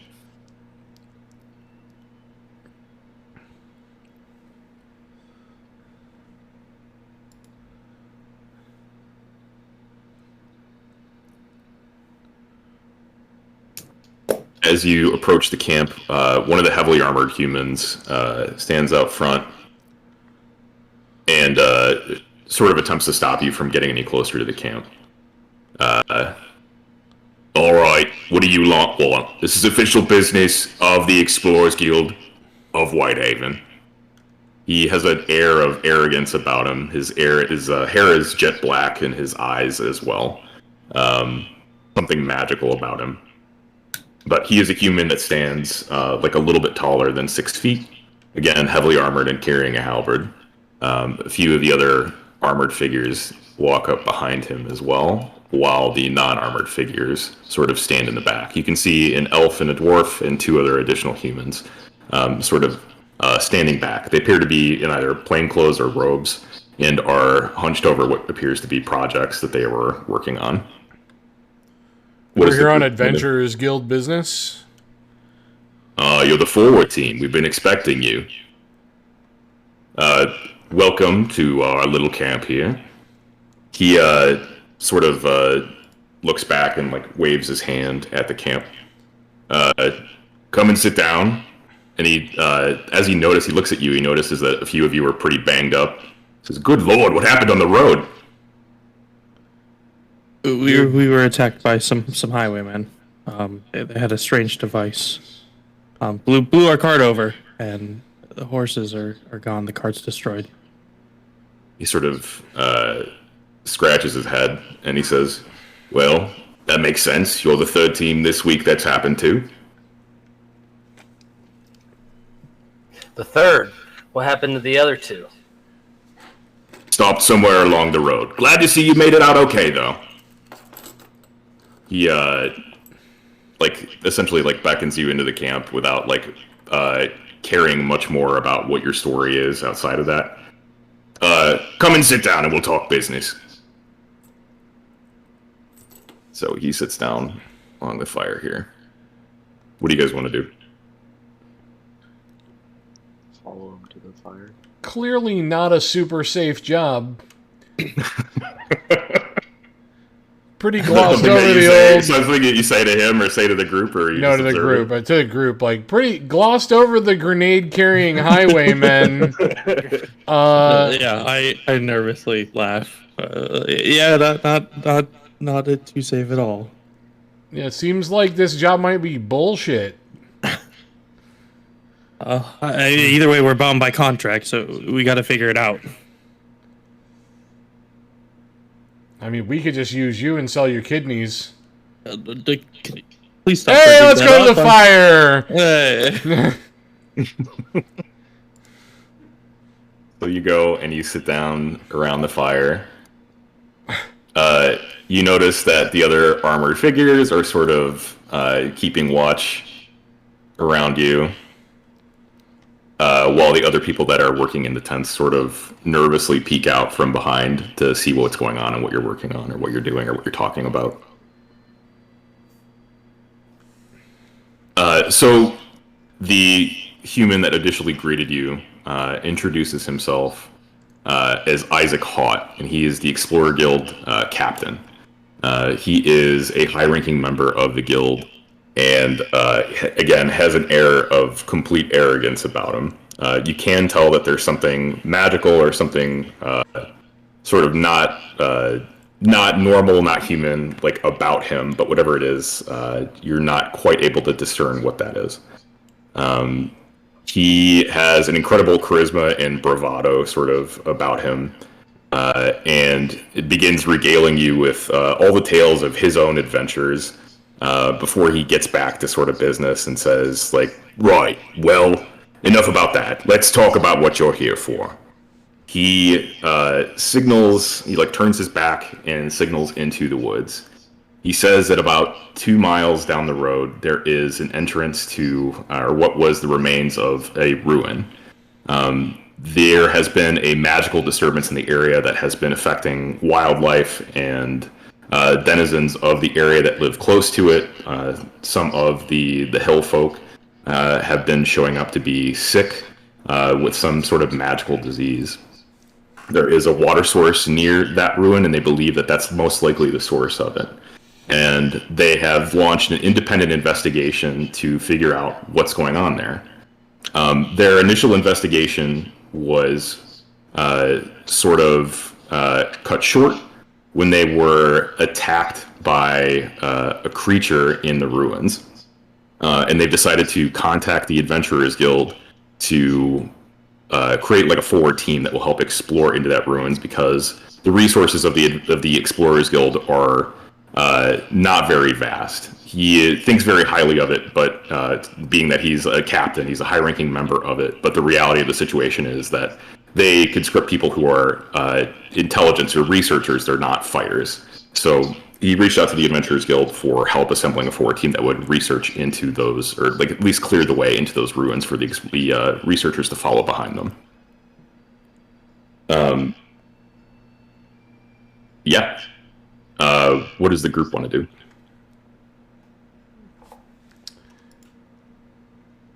Your exposition is like he said all of that to us, correct? Correct. Okay. So you want us to fight the monster in the ruins? Is that what this is? Yeah, more or less. There is, look at these beautiful folk here, and he gestures to some of the folks in the plain clothes and robes, and he goes, they're too precious to be lost. Yeah, true. Old Frosted Tips and Split Neck over there. Beautiful. You gonna talk to us more about the grenade-wielding highwaymen? He kind of scratches his head and says he doesn't really know anything about what you're talking about. He understands that the roads are incredibly dangerous, and that's one of the reasons that they've hired a forward team. There is a clear path from the camp right now where you're at over to the city of Whitehaven, but beyond that, this is pretty much untamed wilderness. There are hill folk, and there are numbers of highwaymen and robbers looking to take advantage of anybody that passes through these lands.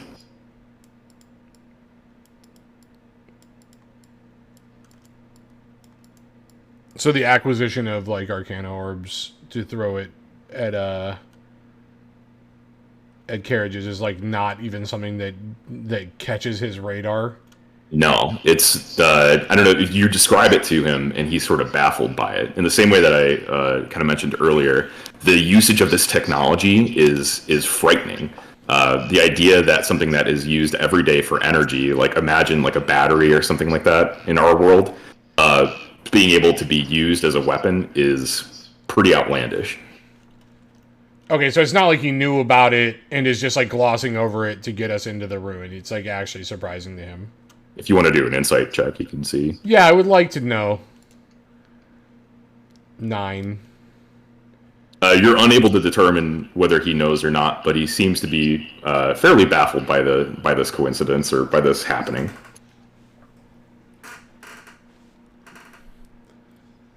How far away are the ruins from here? The ruins are about 2 2 miles. Yeah. It's very walkable. How dangerous is the path to the ruins? He says that the forest has its own sort of challenges, but that the group has, with the help of the guards, has been able to move back and forth with relative ease. We just make sure that we don't go at night.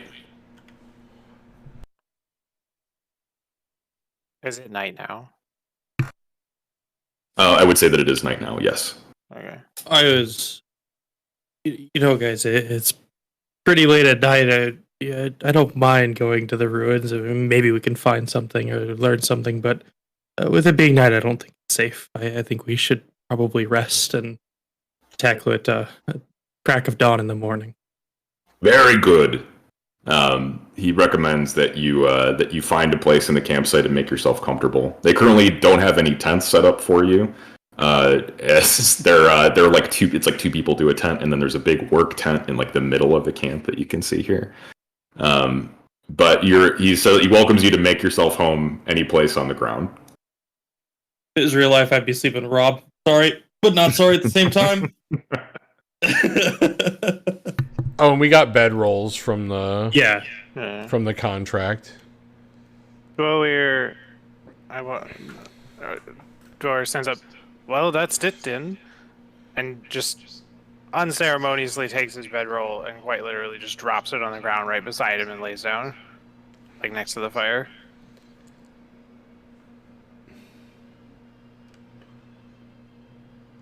Okay. I think we should all be getting some shut-eye then. The camp continues its business on as usual, and the researchers stay up late into the night, continuing to examine artifacts and sort of takes like drawings of everything that they have underneath the tents and the work tents before retreating to bed. They all go to their own tents.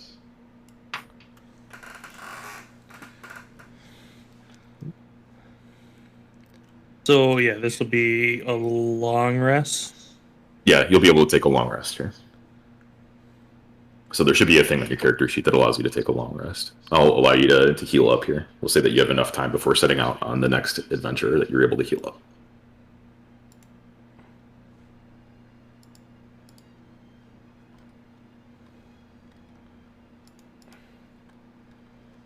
Oh, wow. I have so many spell slots now. So many spell slots have returned to me. Just made of spell slots, dude.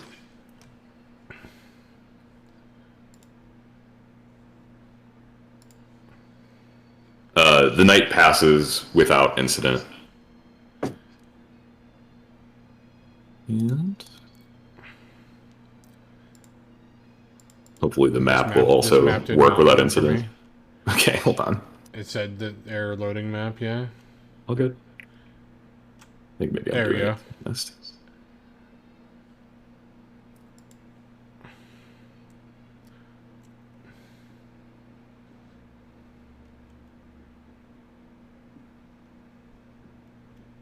Cool. I still got not the map. I'm gonna give it one more shot. Yeah, I want to refresh my page. Apologies, guys. You know, I will say on on Firefox, I've not had any issues.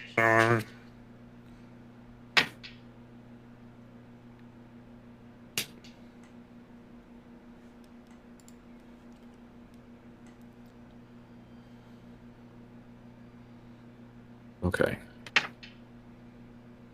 So we'll say in the morning you guys want to set up, and after your long rest, you go to explore the ruins. So one day, we'll say one day has passed in the calendar. Your contract extends to 7 days. Oh, I forgot about that. Oh no. Our time is limited. Isaac introduces you to the head researcher at the camp, and her name is Zara Flanagan. She's a dwarf female, and she seems hardworking and smart, and it seems that she does most of the work that Isaac seems to be taking credit for. It seems like Isaac cares more about the appearance of leadership rather than doing any of the actual research.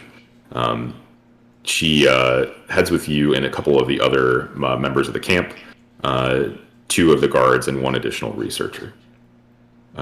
You on your way to your journey to the front of the ruins is fairly uneventful until you find yourself in front of a large clearing where you see the ruin entrance.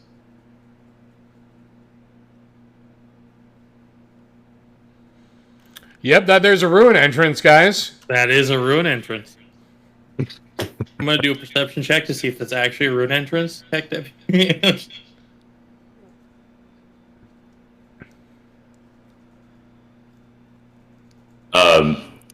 Zara explains that they've been trying to peel away at the collapsed entrance to this ruin for quite some time, but have been unable to, simply with the amount of manpower that they have, move past all of the debris.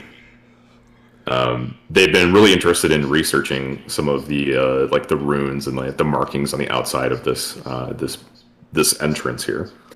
They can see that there's two sort of, I don't have this in the picture, sorry. There's two cloaked figures on each side of the ruin entrance that each carry a dagger sort of pointed downwards.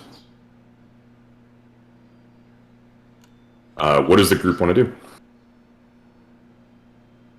I wonder what those dagger guys are all about, but they're fun at parties. So Zara explains that there is these structures that exist in the hills here are much older than recorded knowledge or history can account for. That there's really no idea where these sort of figures, what these sort of figures represent. But that they have been researching several similar structures in the area.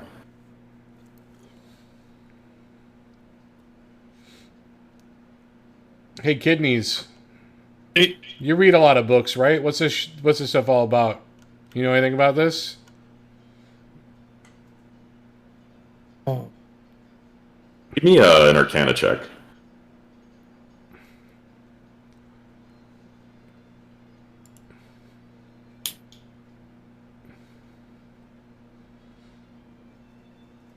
$23. Let's go, dude. 23.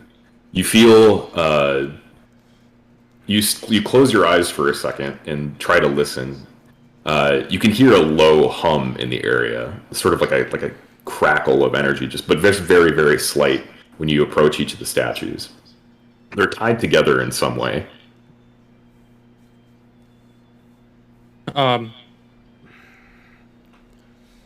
So, you know, I've go ahead, sorry. You know that there's magic here. Like there is magic inherent in the rocks and in these statues that are in front of this ruin. Yep. I was just kind of, but I can tell there's a little bit of magic with these statues. I don't know a whole lot about them. I do know they're tied together in some way. I'm not quite sure much more about that, but definitely magical. Definitely tied together. She sort of like looks at you and like looks back at the statues and kind of scratches her chin and like kind of thinks. She doesn't have like a response for you, but she's just sort of analyzing the situation. Yeah. What does the group want to do? Anything else? Is the entrance blocked just by rubble, or are these statues like some sort of puzzle? Like, is it clear to us that like we would have to actually move rocks to get into the ruin? That's what the Explorers League has been trying so far. They've essentially tried to move it with axes and shovels, and it's just the entrance is so caved in that it's like really hard to like make any headway with the few people that they have. That they've been at it for weeks and they still haven't made much headway. And they haven't done anything with the statues? No. I want to do a perception check on the statues. Okay.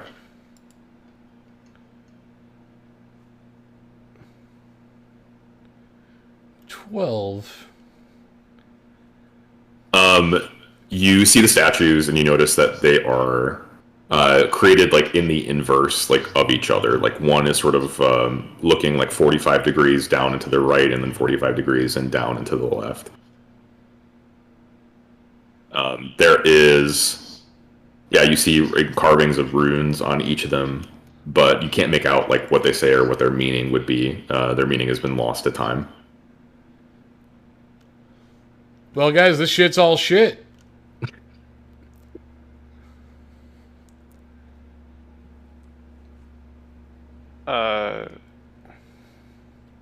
Dwolir, upon seeing the collapsed Is it something that I can that we can actually try to clear up? Before I do this.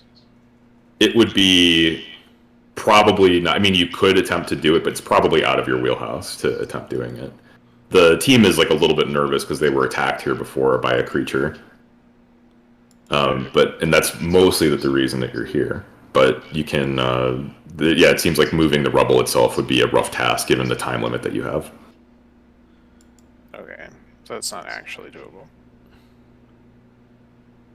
All right, Zara, can you show our way to the creature that seems to be a problem? Well, she says that she would love to, but the problem is that it was a myconid, and upon death they disintegrate back into decaying matter, within hours. Give me I guess it would be, give me a history check.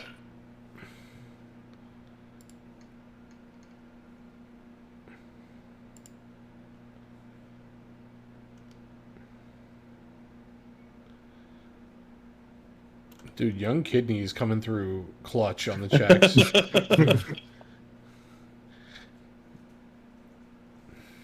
Alpha knows that myconids are used throughout a lot of cities, especially those with a mage population or a wizard college, as sort of a inherent sewer system. So they naturally they are pretty docile. They don't tend to attack people, and they are sort of grown or used in sewer systems of large populations to handle all the waste matter that goes through the city, instead of it potentially destroying the neighboring environment or finding a different way to do it. So wait, they eat the poop and then disintegrate? When they die, yeah. Otherwise, they're perfectly happy just to eat the poop, I I guess. hate that. Oh, it's garbage goobers. Yeah. I'm still interested in kind of the statues. That something about them being magical. I don't want to approach them because I kind of do. Is there something that I guess just because, and this is out of game, is there something that I could maybe do with Mage Hand to find something out? I don't know exactly how Mage Hand works really, other than I create a hand that appears at the point. But yeah, you totally could. You said they have two, they have swords that are pointing down. Mm-hmm.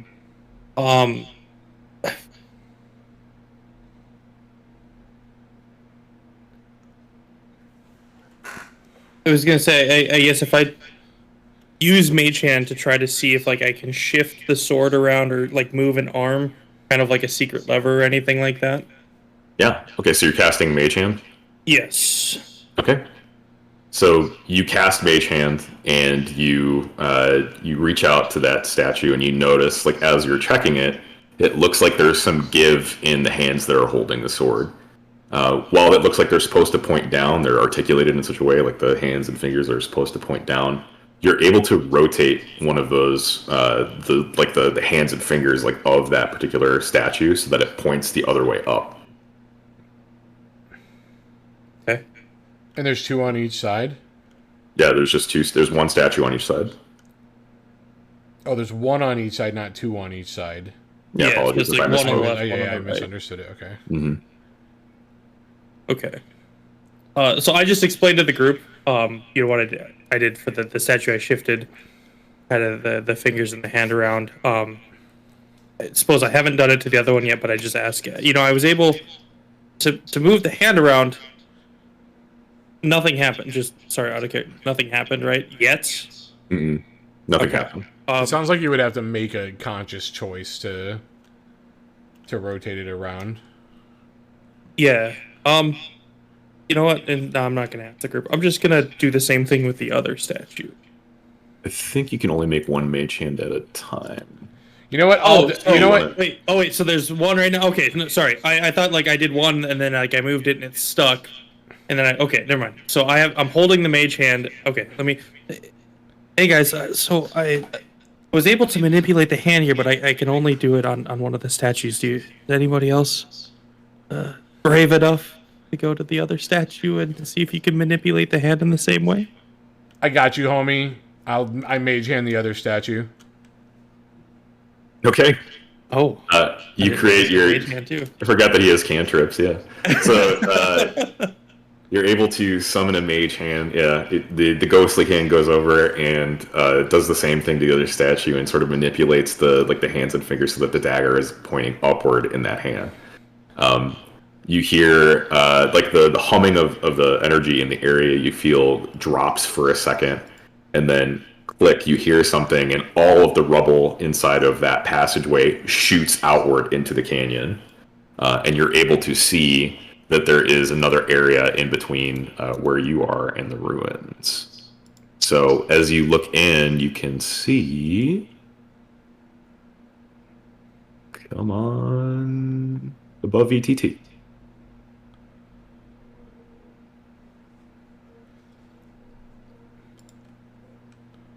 Hey guys, there's some shit going on down there. You can see that there's actually like a secondary area that goes that sort of penetrates like into the mountain. You look up and there is a light source that appears to be magical that is suspended in this cave that makes it look like natural daylight. As you look down, you can see that there is water from the mountain that is flowing directly through into this area. There is a couple of decaying structures and more statues that match the two guardian statues that you saw outside of that the ruin entrance. Naturally, the expedition is thrilled with this. And they rush ahead inside to the cavern to sort of start taking sketches and notes of everything that they see and hear, inspecting like little rocks and things along the way to see if they're what their composition is potentially made of. And yeah, they're very, very pleased with your actions. I'd like to follow them very slowly and comment on the way in that the delving of the great halls would have gone quite a bit faster with more of you woadies. Is there a clear... Whoops, hold on one sec. They sort of laugh and nod and understand. You kind of get the fact that they have no idea what you're talking about. Is there a clear way down for us from here? Like you said that they all ran in. There's a way in for us also. Yes. So like there's like a, let's say it's like 50 feet of like ruin entrance or tunnel or whatever. Like you see the light at the end of it, and it leads to this like sort of open area that you would be able to rappel down in with your rope. Oh, okay, so it's 50 feet of tunnel and then a sheer drop. Correct. Okay. Nice job, kidneys. How far is the drop? It's like presumably enough for our rope, right? It's 20 feet or so? Yeah, not too far. You'd be able to get down with it with rope, but you probably wouldn't just want to jump it. Wait, can we? Because didn't we lose? We lost however much rope. Whatever amount of time, yeah. Didn't we all have rope also? Hold on one sec. We'll say the Explorer Guild has you covered. We'll say you only lost 1 foot of rope, or like the one thing of rope. Oh, that's true. They have like a whole fucking camp dedicated to researching this. Mm-hmm. Yeah, just want to know that Theramir, the magic and stuff makes him very uneasy and nervous, so he is at the tail, like, kind of drooping behind the group, just kind of being very, very cautious of the whole situation. I use Mage Hand and I fuss up Theramir's hair. Theramir, what do you do? Hold on, I gotta do some sort of save. I gotta stop this. Let's say you do a dexterity saving throw if you want to duck the mage hand. Give me a dexterity save. Nothing scary about magic. Oh, dude, I fucking dodge rolled that shit. He dodge rolls out of the way. You tried the tussle attempt has failed. Nobody is tussled. There's nothing scary about magic, Theramir. Slicked back. And then I say, watch, and then I use Mage Hand and I fuss up Alfor's hair. I just let it happen. I'm not afraid of magic. I know what it is. Like I'm not concerned about it. A little annoyed he might use the Mage Hand to get my kidney, but not unless we fail this mission. All right, let's get down in that hole. You know what I mean? Mage hand kidney thief. It's the perfect crime. They'll never find your fingerprints on anything. Right, it's literally the poop shank of D&D. Hey, I want to read something real quick when I was looking up the spell. Somebody on the mage hand, like D&D, is like, why would one not be able to accelerate a 1-pound object to lethal velocity with a mage hand, and then like goes into detail about the math behind it below? Nerd. It's like, That's what? perfect. That's perfect. Yes. Are you trying He's to like- min-max he's a like- cantrip? Yeah, he's like, by my calculations, 1 pound of hand force would be holding up my 1-pound object, allowing 9 pounds of force to act upon the object, or 9 times gravity. Of 30 feet, this would result in a 1-pound object moving 94 miles an hour. I'm like, Jesus. And that's the kind of person you don't want to play D&D with. Yeah, no. All right, let's get in that hole. Well, the Adventurers Guild spends the first hour upon reaching the chasm, setting up essentially like a rope, like a safe, secure like rope tie system, so that you're able to rappel with like relative ease, like down this chasm. They bring down a number of their tools and set up a sort of like a impromptu base camp at the bottom of this ledge here. There are Like by where the statues, again, by where these there's- statues are, like we can see. it would be like directly below you, right? Gotcha. Like, so, let me see if I can do this the easy way. No, because I'd have to make tokens. So it's not water all the way to below us. It's just like a little No, stream, and it's then like a little there's water base camp feature. underneath So you us, could see okay. the waterfall on the right there coming in, but it's not like flooded the whole way or anything Gotcha. like that. This would be just like a source of water. So there is, they set up a base camp at sort of like the bottom of this ledge here, and begin to try to take sketches and explore and just take record of everything that they're finding. They're taking little bits off of everything, like little samples and things like that, and just taking notes on everything as they go through. There's a couple of major features that you can see here. There is what appears to be like an old guardhouse or something like that, some sort of structure on the left here. Another open structure on the right, which is maybe an altar of some sort. And then there is this entrance into what maybe looks like some sort of, like, I don't know if it's a sewer system or something like that. It's very foreign what the purpose of this water, the entrance to this water would be for this particular area. And in the back there is a larger stone entrance where you can see these massive towering figures that look very similar to the ones that you saw in front of the entrance to these ruins.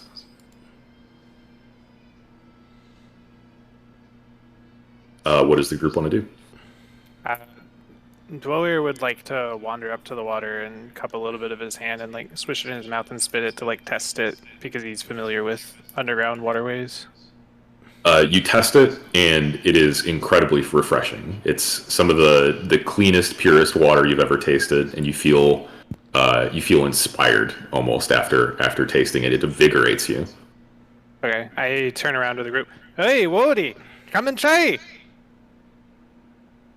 To Zarum is what I'm saying that to. That's fucked up. Kind of like shrug. I may as well. And I go over and get a cup of water. Hands in the water.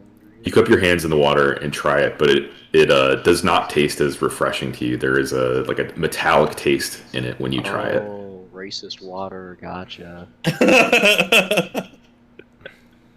I'll spit it out and go like. I wonder to myself why he said racist water, and I try some of it. It tastes totally fine to you, and again, you feel slightly invigorated upon drinking it. You also feel invigorated, Zarum, but it's there is sort of an off taste in it to you. Didn't the guy at the camp say that they're thinking people are getting sick because of the water source? Yeah, he did. Yeah, Dweller's not smart. There's too many Yeah. microplastics in the spring, bro. The Theramir is cautious of this whole place and holds his ground, doesn't even contemplate drinking Yeah. water. I splashed gonna- some water on Theramir like a child. I guess, sorry, I'm gonna remind the group about the water. Hey, remember, guys, Isaac was mentioning the water source. I don't know if I would be drinking that.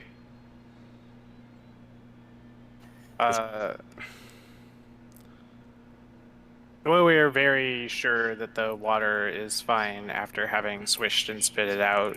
Assures him that there's nothing. Oh no, Wody, come and taste this. This water's fine. No, I'm good. And then Dwyer drinks just one handful.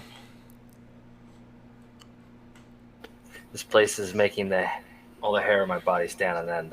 I'm not drinking any of that water. Okay. So we've moved past the water source, and there's 3 places that we can go. There is. I want to spend 3 more hours on the water. Okay, very good. No, I'm just kidding. It's time. It is time for the entire beach season arc. Right. I mage hand dunk Alfor into the water. Can I just take a gander down into the hole to see if we can see how deep it goes? That's where the poop is. You look down, and it looks. You can see that there is. There's like a point where like it's flooded beneath there, where the water is sort of like at a specific point, but it rises no higher. Probably about 100 feet down or so. Got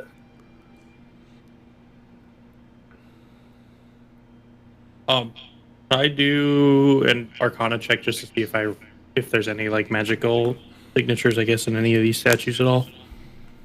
You don't feel any. Let's say you don't have to do the check. You don't feel any specific magical signatures coming from any of the statues in the courtyard. But again, you do feel sort of like a low grade, like aura of magic or something like about the area. Okay. But nothing specifically strong from where you're standing. Gotcha.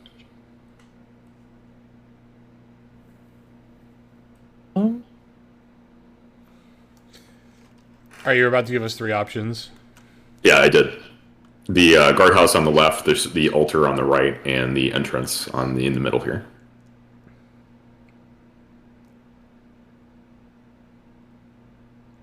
I would start with the guardhouse, I was thinking. probably. What do you think, Wody? Well, Yeah. Dwyer shakes his hand off and reluctantly wanders away from the water and goes into the guardhouse to look around. Give me a perception check, Can do. All of us or just him? Dwyer. 11. You look about the guardhouse, and you can see that it's clearly not seen life for a very, very long time. That it's sort of in disrepair, and that there are weapons that have been that are completely rusted and brittle, and armor that is much the same. The shapes of the weapons and the sort of patterns on the armor are completely foreign to you. You haven't seen anything comparable in your lifetime to it. You look about it, but you can't find anything of significant value to you. Just a vague sense of uncomfortable ease as you look around. I turn around to Percival and Alfor and say, "Oi, not a good blade in the lot. Maybe some of your hand waving can find something else." yeah. Sure, I'll walk in and perceive. I was on. hesitant to walk in, but I'm perceiving at a 14 level. 14 level. Okay. As you walk over to that area and you try to look around the guardhouse, you hear something fall, like a tile or a shingle or something like that that's on the guardhouse fall to the ground, and you hear like 2 feet sort of scamper away. You don't think that Something's you're here. alone here. Yeah.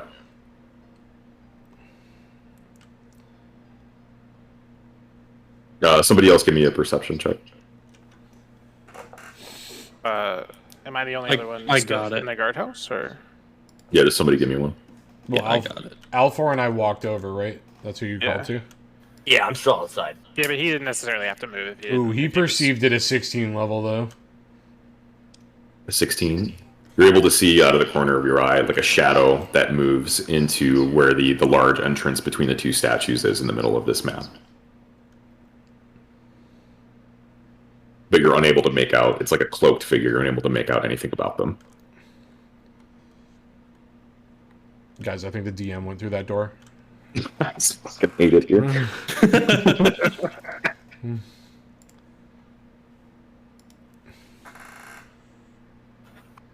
I'm sorry, can you say that again? So there was a cloaked figure in the doorway between the statues?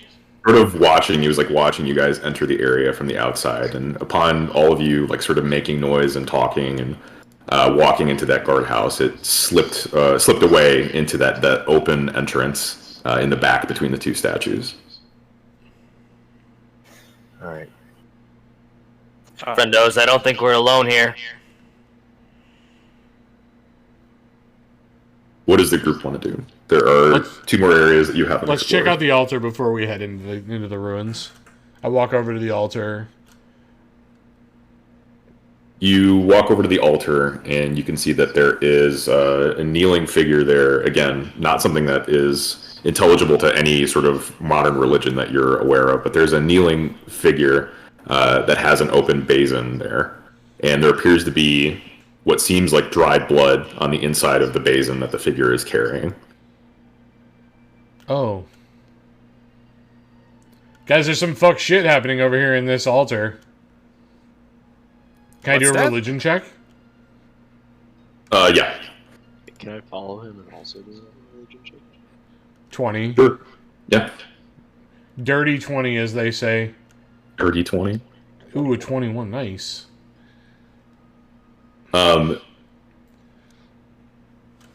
Goddamn. Okay, again, the figure isn't intelligible to like any sort of modern religion that you know of, but you can interpret from like various things around here that this is likely not a representation of a good deity. That you know of other religions that perform blood sacrifices or that sacrifice others for like personal power or magic that's done for personal power that can be dark and use blood as a component. But again, nothing that you are specifically aware of. Is there any way for me to find, like, to perceive if it's been done recently? Like, I would say that if you're still seeing crusted blood on the inside of the basin, that it would have to have been done pretty recently. Gotcha. At least within the past week or so. God, I didn't even have to... He gave me all the answers. I didn't even have to perceive it. I want to walk over to the altar and kind of try to, like, stand on my tippy toes and peer around their shoulders and say, oh, what's that there? Not more of them arcana bobbers? You don't see like anything else like around that is like immediately that like at least within the altar that would point out to say like this is like a source of magic, or there's anything in this area that would say like this is more than a ruin that you're like immediately able to discern what it is or familiar with. You're sort of this is out of your pay grade. Yeah, I'm asking Percival and... Oh, I guess I could do an Arcana check to see if there's, like, magic. Mm-hmm. Here you go, dude. 15.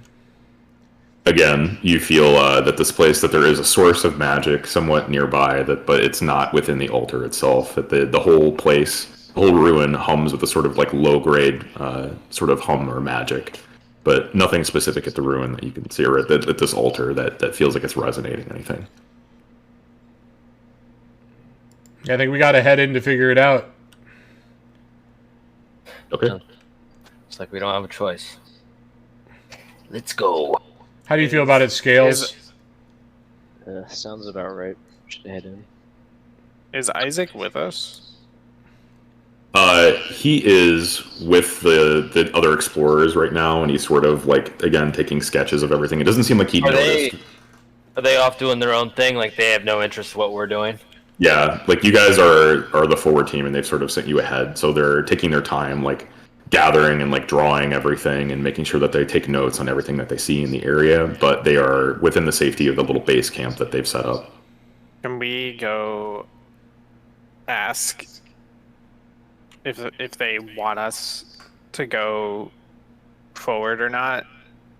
Because as long as they're happy with like researching this area and Warrior thinks he's gonna get paid, he sees no reason to like run around risking himself. He's a little bit shook up from almost fucking dying, but Reasonable. getting to the Yeah, camp, fair.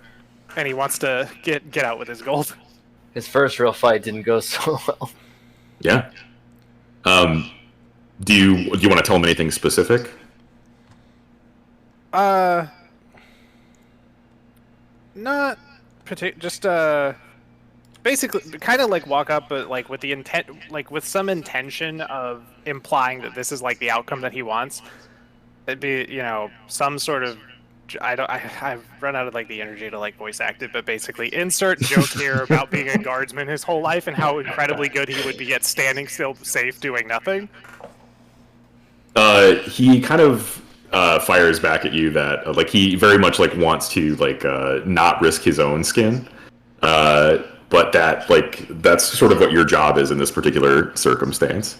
If you don't tell him that you saw like anything, he would be very much willing to like sort of move forward in Druin with you, maybe like accompanied by the other explorers. If we don't tell him? Yeah, because there's nothing to be afraid of, right? Oh, he's a coward. Yeah. So Yeah, it seems really scummy to not to, because if they die, we don't get paid. Yeah, our number one goal is protecting the That's explorer. true.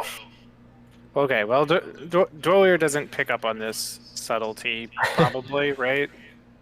Up to Like, you. his intention is not to deceive. His intention is to get out of having to do anything dangerous and get paid. So being scolded, Dwyer just responds, "Aye, calm down."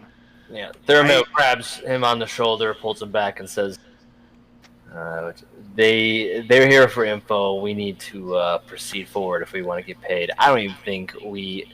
What even constitutes? Did they determine what if our contract has been fulfilled?" The bounds of your contract are that you have to survive to to return the artifacts. They have to be protected specifically. That was the only line that was mentioned in there. It doesn't say that every single member of the Explorers Guild has to survive. It just says that the guild has to be protected and enabled in any capacity that they require, and that you have to return artifacts to the Adventurers Guild.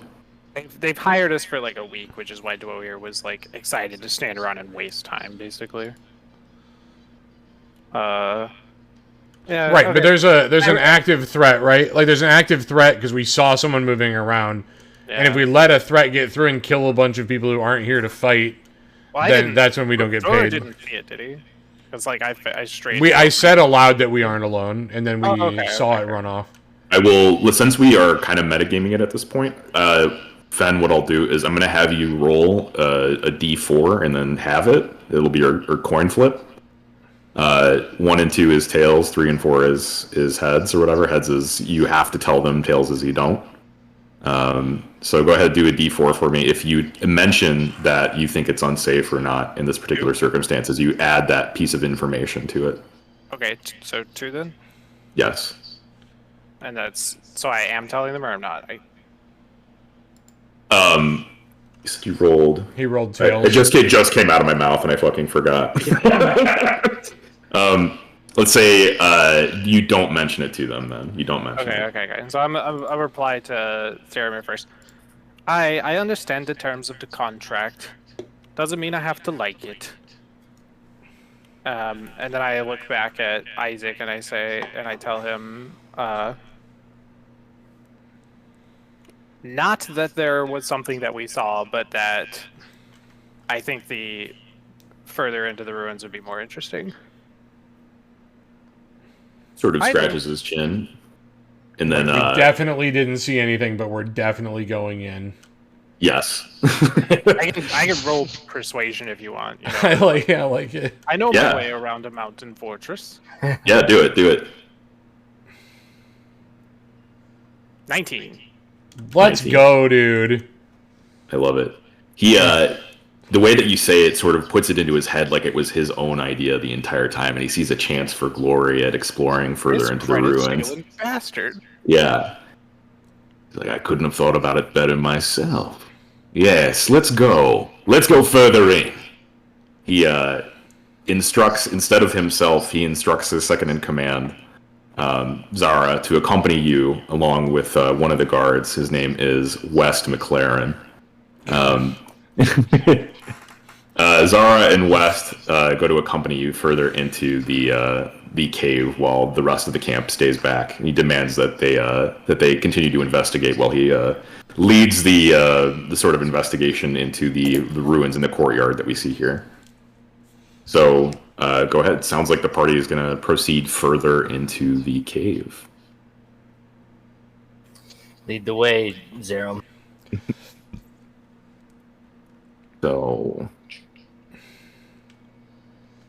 I like that you volunteered the tall dragon person to walk in first. Correct. Dwyer will Scraping walk. my head on the top of this. Gonna crouch down a little bit. I'll go if it's a narrow space. I'll go in right behind him because I like Zerum the most in the party so far. Well, what, not me, but like Dwyer. Noted. so you guys are gonna go into the cave or like the ruin entrance here. There's nothing at the entrance of the cave that prevents you from walking in. You're able to walk in. You see about, say, there's about 80 feet of hallway in front of you into this entrance with a couple of doors on either side.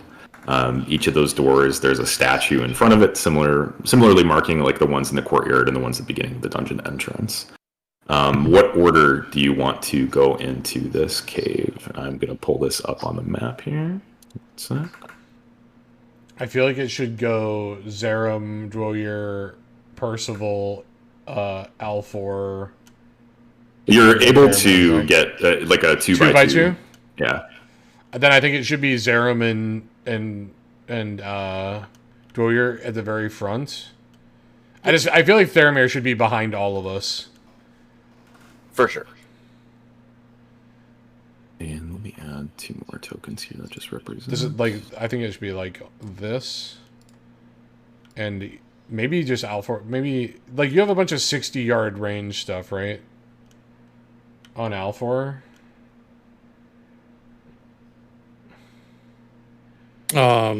Yes, sorry. I'm forgetting that my name is in fact Alfor. I have dark vision, so I can see 60 feet in the dark. And then my spells and stuff. Mind Sliver's 60 feet. Magic Missile's 120 feet. Mage Hand 30 feet.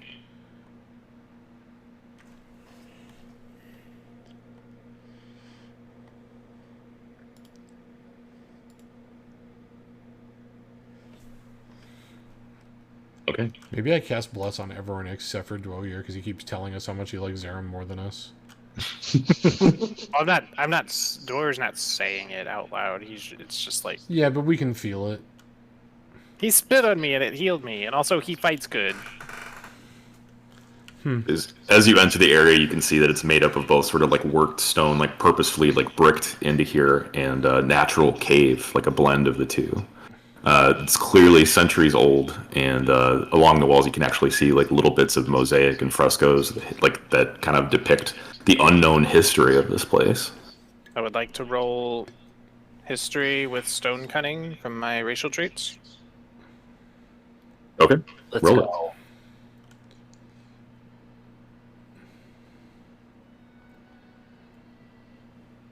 So I got a 9 minus 1, so I've got 8.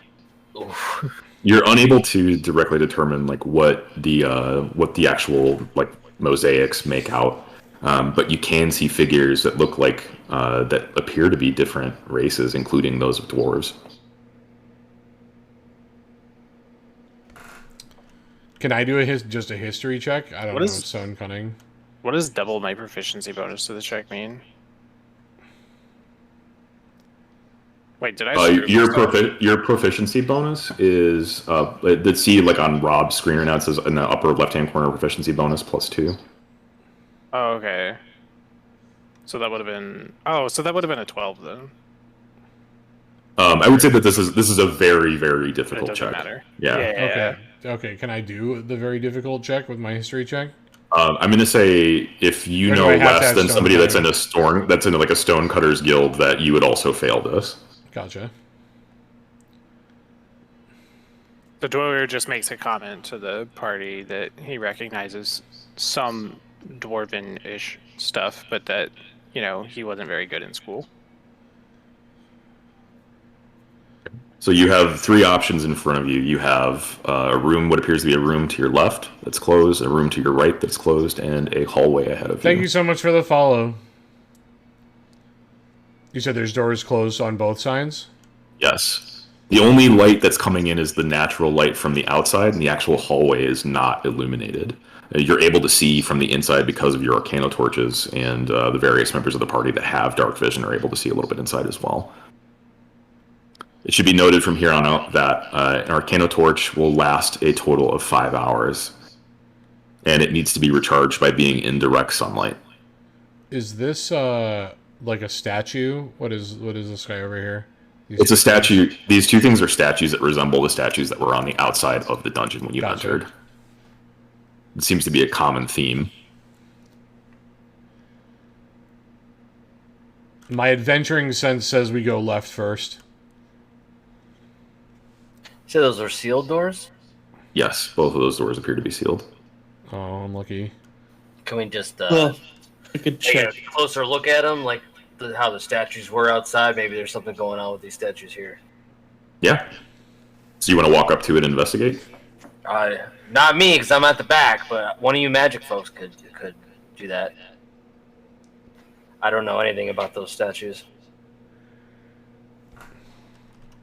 All right, I'll walk up. What is this? This close enough? Yeah. I'm that works. investigating.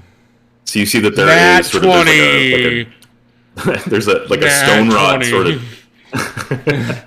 There's a stone rod sort of door, and you can see that the statue is similarly like the one on the outside, holding a dagger. There doesn't appear to be a handle or anything like that, any sort of opening device on the door itself.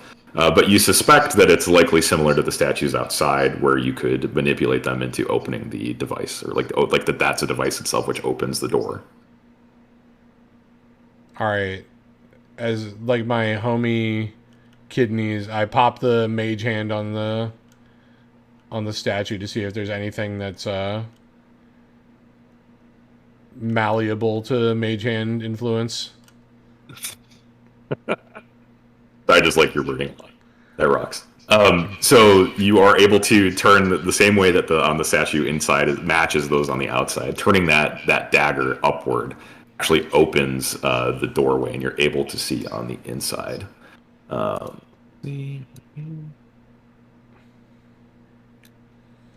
Hey, kidneys, you can open it with mage hand. Oh, okay, yeah, that's good to hear. Should pop up here.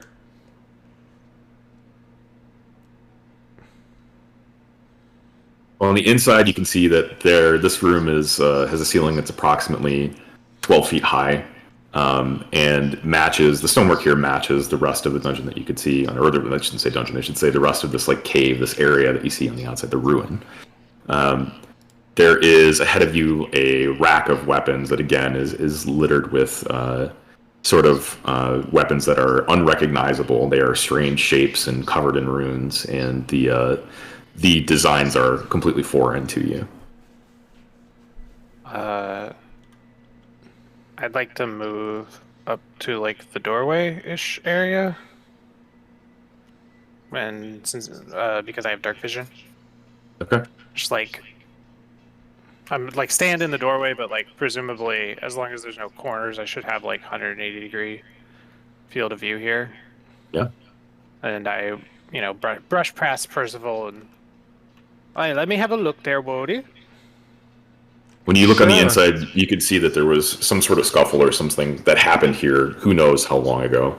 There's a number of pieces of discarded armor and completely desiccated skeletons that litter the ground here.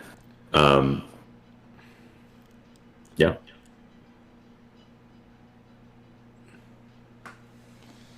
You want to give me a perception check or anything like that? Yeah, sure. So I glance around the room. Seems like they had a good time here. A good time. That's funny. Nat 20. So as you step further into the room and you look closer, you can see that while the skeletons are completely drained, they look like they've been dead here for hundreds of years. You notice that the armor on the skeletons themselves is actually recognizable. That it is of probably local or region make, and it is while the bodies themselves are completely drained and dry.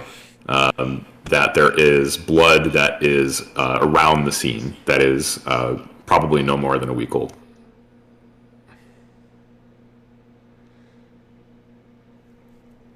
Okay. I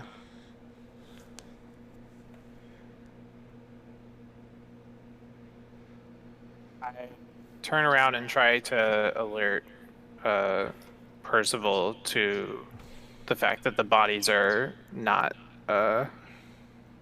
like native to the ruins. Like, these aren't the people who like built this place, most likely. So you're saying there's dead people in there?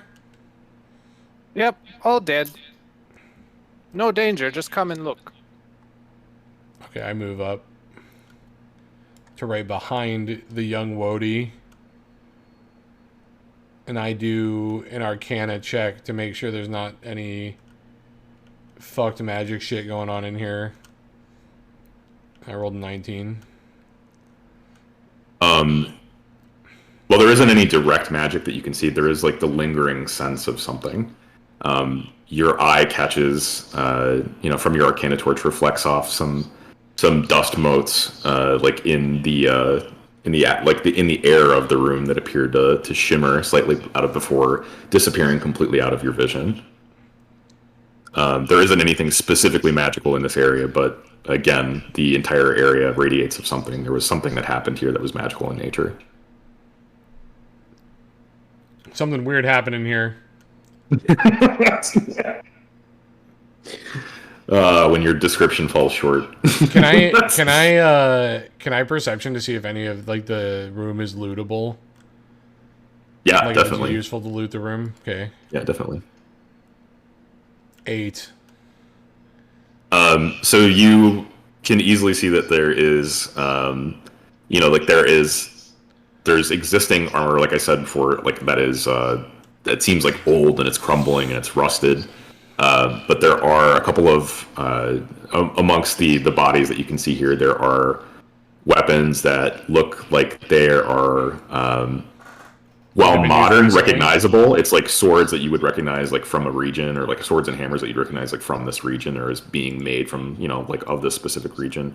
That they, there's something off about them. Like they were, their actual, like, they appear like warped, or like cracked in some capacity, even though they still are in a recognizable like shape, and it looks like I'm trying to figure out what I'm saying here. There's something off about them. If you were to attempt to pick one up and look at it, it would maybe fall apart or like it's damaged. Okay. Disintegrate in your hands or something like that. Like they would, if you smacked it against something, it would break. Okay. Hey guys, like the loot in here looks like something bad happened to it. We should check another room. Does anyone know what directly caused the deaths in here? Is it just from the weapons? Like, is their armor damaged? The armor definitely is damaged in the same way that the weapons are. Like, if you were to kick it or something like that, like whole chunks of the metal would come off. Okay, meta-wise, you're making it sound like an event, bro. Like, did this to the weapons? Is that what I'm trying to? It's not natural. Like, there's something that happened here that was not natural. That there was, while the decay on the existing weapons, like the ones that belong to the actual area, was probably natural. Whatever happened to the bodies that exist in this room was not. Gotcha. I walk over here and mage hand the other statue. You open the door.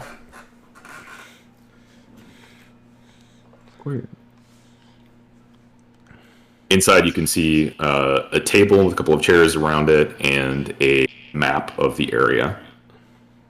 It does not look like a map of the specific place that you are in currently. It looks like from where you're standing that it's like It has Like a illustrations of like a mountain range on it. Yeah. Gotcha.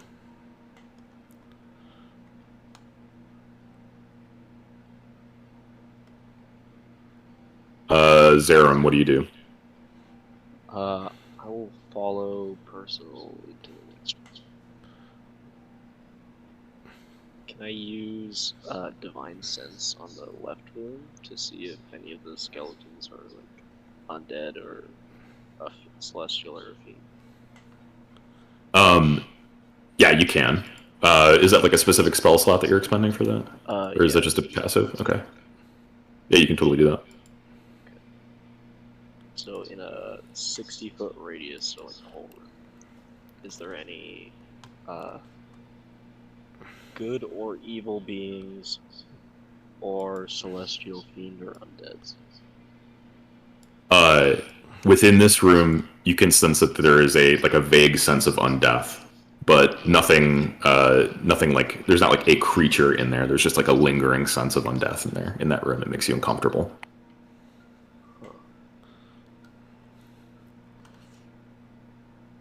I like speak out loud and say, "Ooh, I don't think it's a good idea to linger in that room."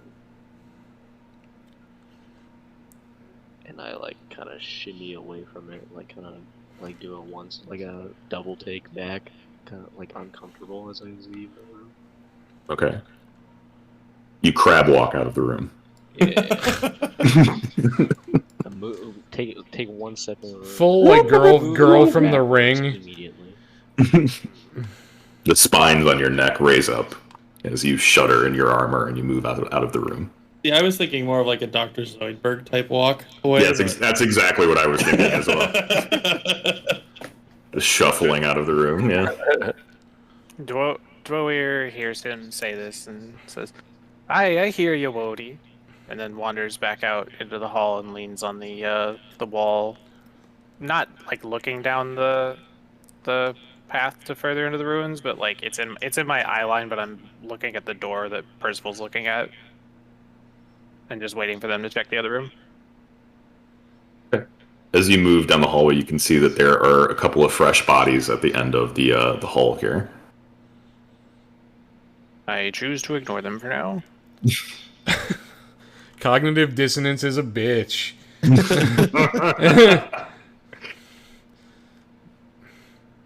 I guess we check out this other room first, right? So what's Theramir doing? While they're checking out that room, can I do like a stealth check down the hallway? Stealth doesn't work. Stealth is like for your own purposes, like for you sneaking. Oh, yeah. gotcha. That bit. Yeah, let me just kind of scout down the hallway just a little bit, a wee bit before that rubble. Yeah. You can move up to about here if you want. Just kind of scouting the hallway while they check out the other room. I think perception is what you use to like. Yeah, do I just do a See straight up stealth. perception check down the hallway? Yeah. Let me do a.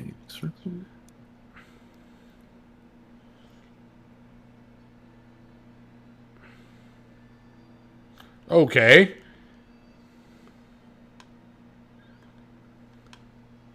Very perceptive. Some bad shit happening over there.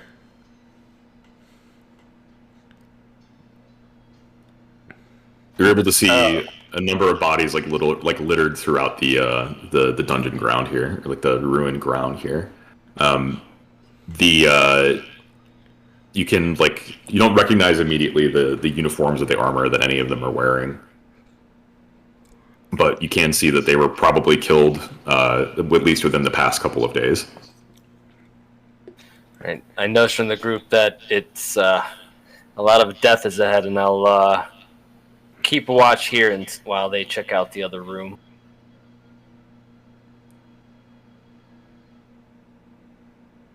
Okay.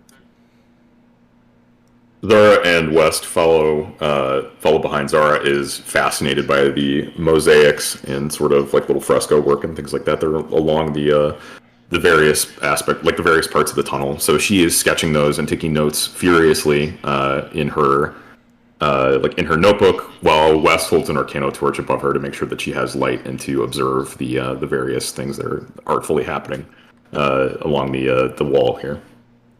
Okay. I need someone with dark sight to check this room. Oh, you can have an Arcano torch, right? So you should be able to explore it yourself. All right. Let's Do we need to use Mage Hand to open the statues, or are we just? I already did it. I already opened it. I just Okay, want to make I move into the doorway. Go ahead, Finn.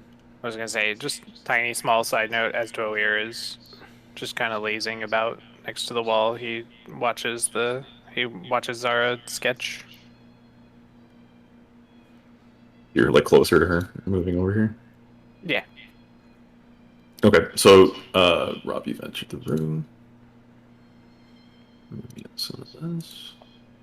I look back at Dwoir and give him the eyes, knowing that he's checking out the dwarf chick. All right, let me perceive here. Yeah, give me a perception I'm check. perceiving at a 12 level. At a 12 level. Okay. So you're in the room and you can notice that, again, you take a further look at the maps and sort of like the scrolls that are in this room. Oh god, the poor one. Or was that a 7? Okay, I thought it was a 1. At the maps and scrolls that are in this room, it looks like what appears to be a map of the region, and along these maps, you can see that there are routes that are highlighted in sort of like a red ink that go up and down the coastline into what appears to be a representation of the city of Whitehaven, and where you think that the ruins would approximately be now. Dope, just a bunch of maps in here.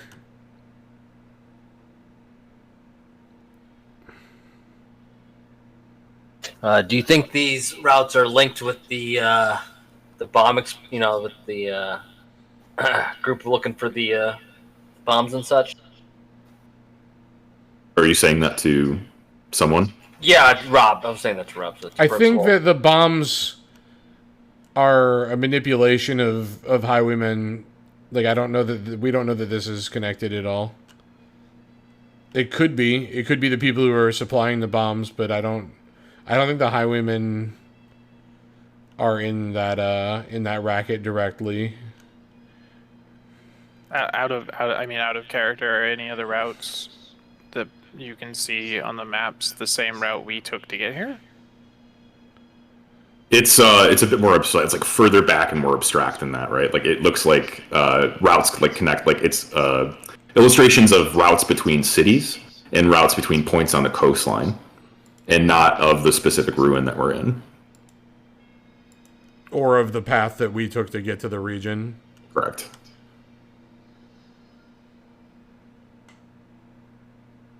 We should steal a map. Yeah, you can All right, absolutely take one. I mage hand grab a map. Okay. Just. Well, I don't want to walk into the room. Okay. Why have a mage hand cantrip if you're not going to use it? That's what I always say. That's what I always tell myself. Right. And every now and then use it as a spirit gun. Right. I mage hand and try to tussle Scruff's hair again. Oh man, I'm gonna miss it because I'm looking down the hallway.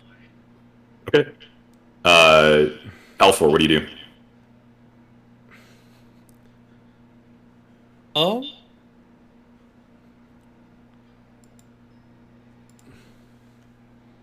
I don't really want to move up because I know that, like, all I am is just a little wizard and some ropes, like, big people around me. So, I'm just gonna move up here and stand next to Theramir. Darren, what do you want to do?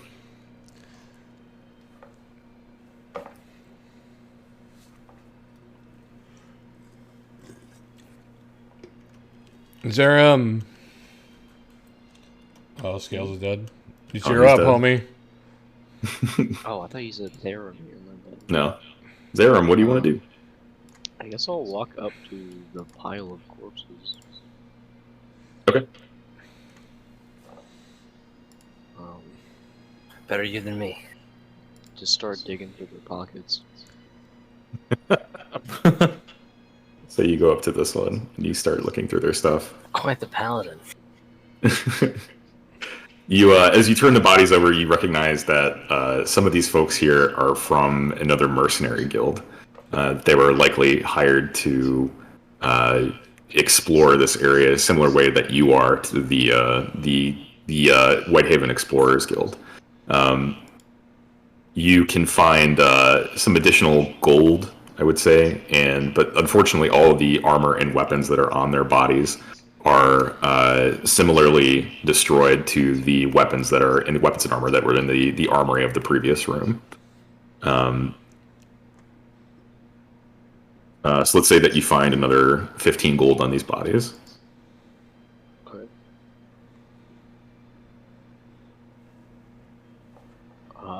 I just look around like reasonably pleased with myself. Like, pretty happy to find like this free money laying around. It's not like they're using it. Just blissfully unaware that rifling through a bunch of like active corpses is probably not like a sightly thing for people to do. Fair. Dwarrior, what do you do? Dwellweir's dwarven ears instinctively perk up at the far-off distant sound of chinking change. And he proceeds to wander down the hall. Okay. We'll say here-ish. It's not rifling through corpses just yet, but because he's quite a bit of ways and was distracted watching the runes be scribbled, but he heard money and he wandered up and just kind of like watching what Zarem's doing. Okay. Percival.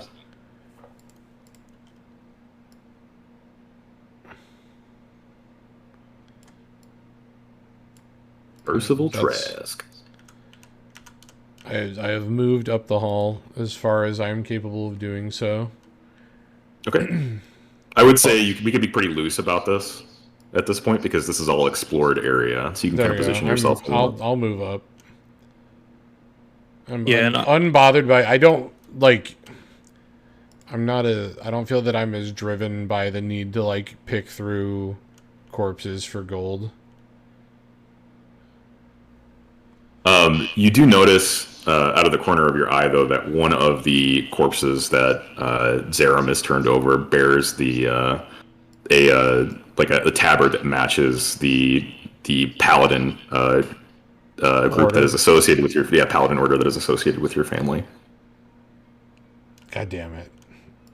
I checked the body. I'm definitely not being gentle with these bodies. By the way, I'm just gonna grab and like pull in shit. Like, it's like as if you see someone like throw a coin in like a fountain, and then you immediately like dig in the fountain. I go over to check the Trask Paladin Order corpse. You can see on him that he has what the equivalent of would be like a dog tag or something like that. That there is like an etched sort of silver medallion on him that would bear his name, and as you pick it up in your hands, you realize that it's so tarnished that you can no longer read what his name would have been. This is likely a low-ranking member of the order. Not fit to be in the order. I throw the tag back on the body and I walk away from it. Theramir, what do you do? Let me think.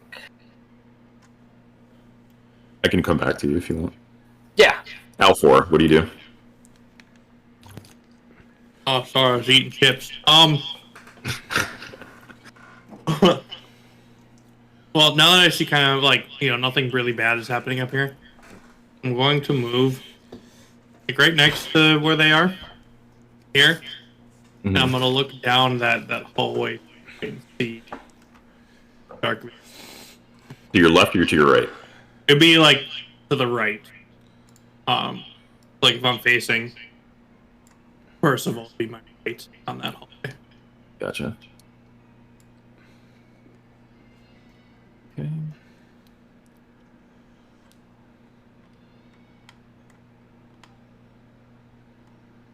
You're able to see that the stonework that exists in the in this ruin sort of stops here, and it leads up to a more natural-looking cave.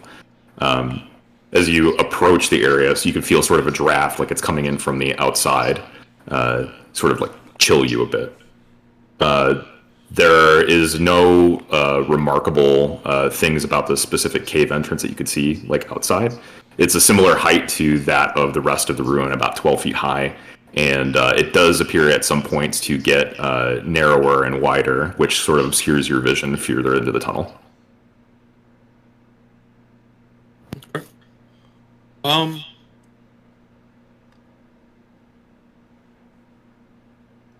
Yeah, I think that's it, because I don't really, again, concern myself with looting bodies or anything like that, really. I'm just gonna move up and Thurman notices the coffins.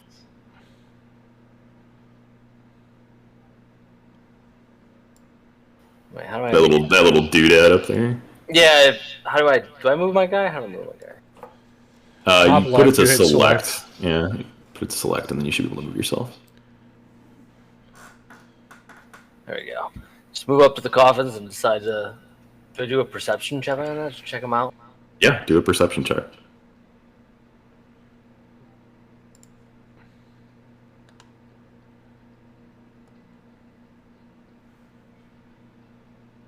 Come on, bro.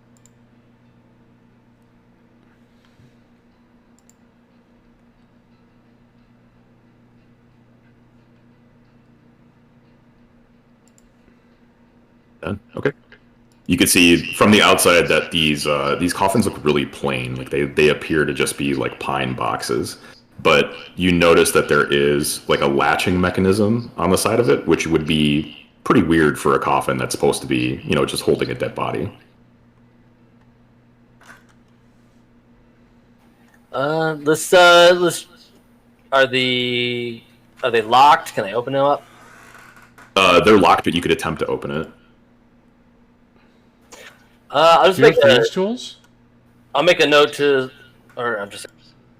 Hey, Zerum, I don't have the strength to knock open this coffin. You seem to like to knock bodies around. You want to come over here and check it out? Sure, I'll stand up and go and just knock my weapon up against the lock, try to break it open. You knock your weapon a couple times, and on the third go around, the latch snaps open, and inside you can actually see that it's holding a bunch of smaller vessels.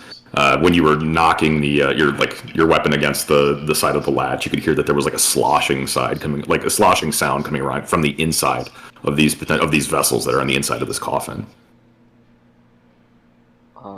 I'll reach inside and pull one out. Give me a sleight of hand check.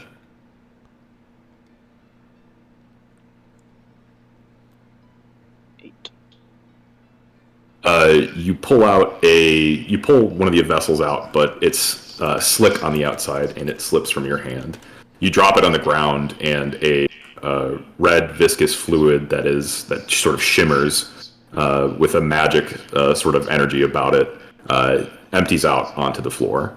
A metallic smell fills your nostrils. See if you can do. Give me a nature check. Scruffs, for future reference, you have a thieves' tool proficiency. So I could have locked it then. You could have fucked with the lock. Anybody can attempt disarming something or opening something up, but some people are better at it than others. Typically, if you don't have a rogue, your ranger is the one that does it, but it's not restricted to them specifically. Yeah, I completely forgot I had that. I think lockpicking is usually Dexterity. plus proficiency. Because if you have thieves' tools, right? It's whatever. We can just roll it off of your skill base or whatever. It's fine. You recognize this scent, in the magic about it. You find it to be familiar and yet repugnant. You think that this is probably dragon's blood. You and Alfor, give me an Arcana check.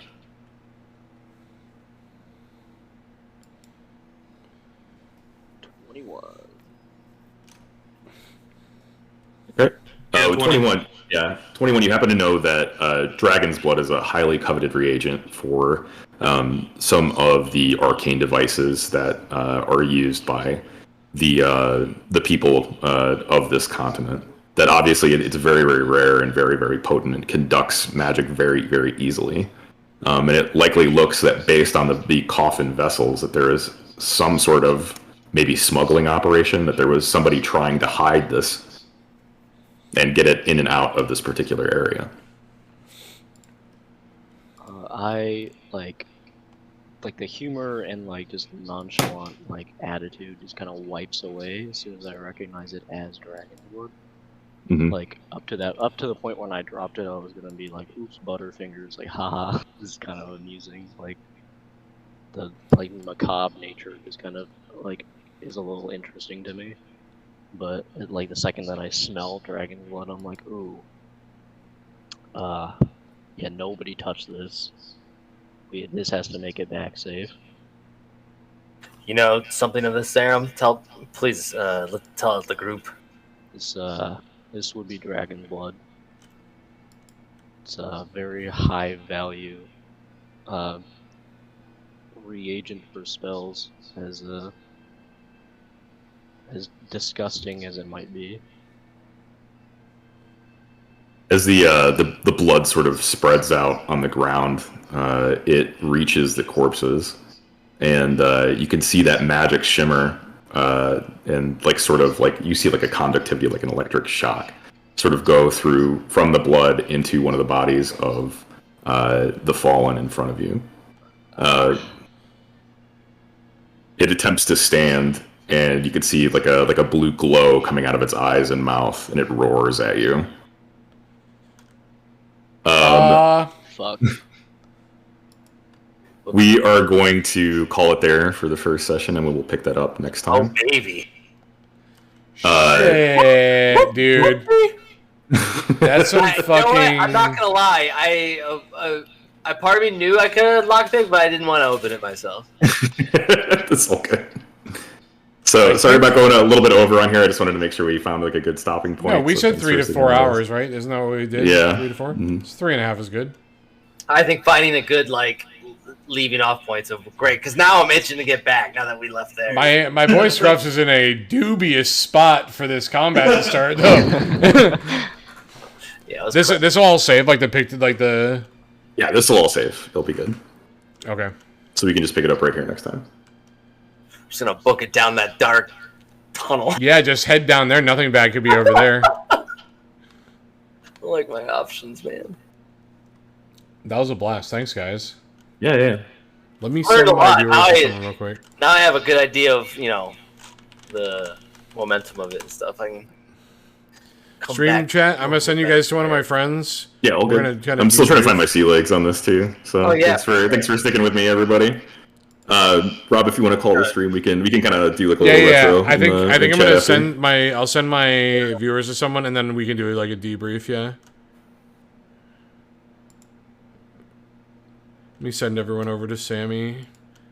Friends, go be nice to Sammy. I will be back soon. What we're doing every other week, or are we doing? Do you have enough stuff for every week right now? Oh, let's do every other week. We also our next session might be a little bit weird with the holidays coming up. I was about to say, especially with the holidays coming up. might Yeah, be a little so to long. anyone We might have watching to pick us- we might have to pick up in January, but I'll have plenty for that next session. Yeah, for anyone who's watching us, I will keep everyone updated on my Twitter.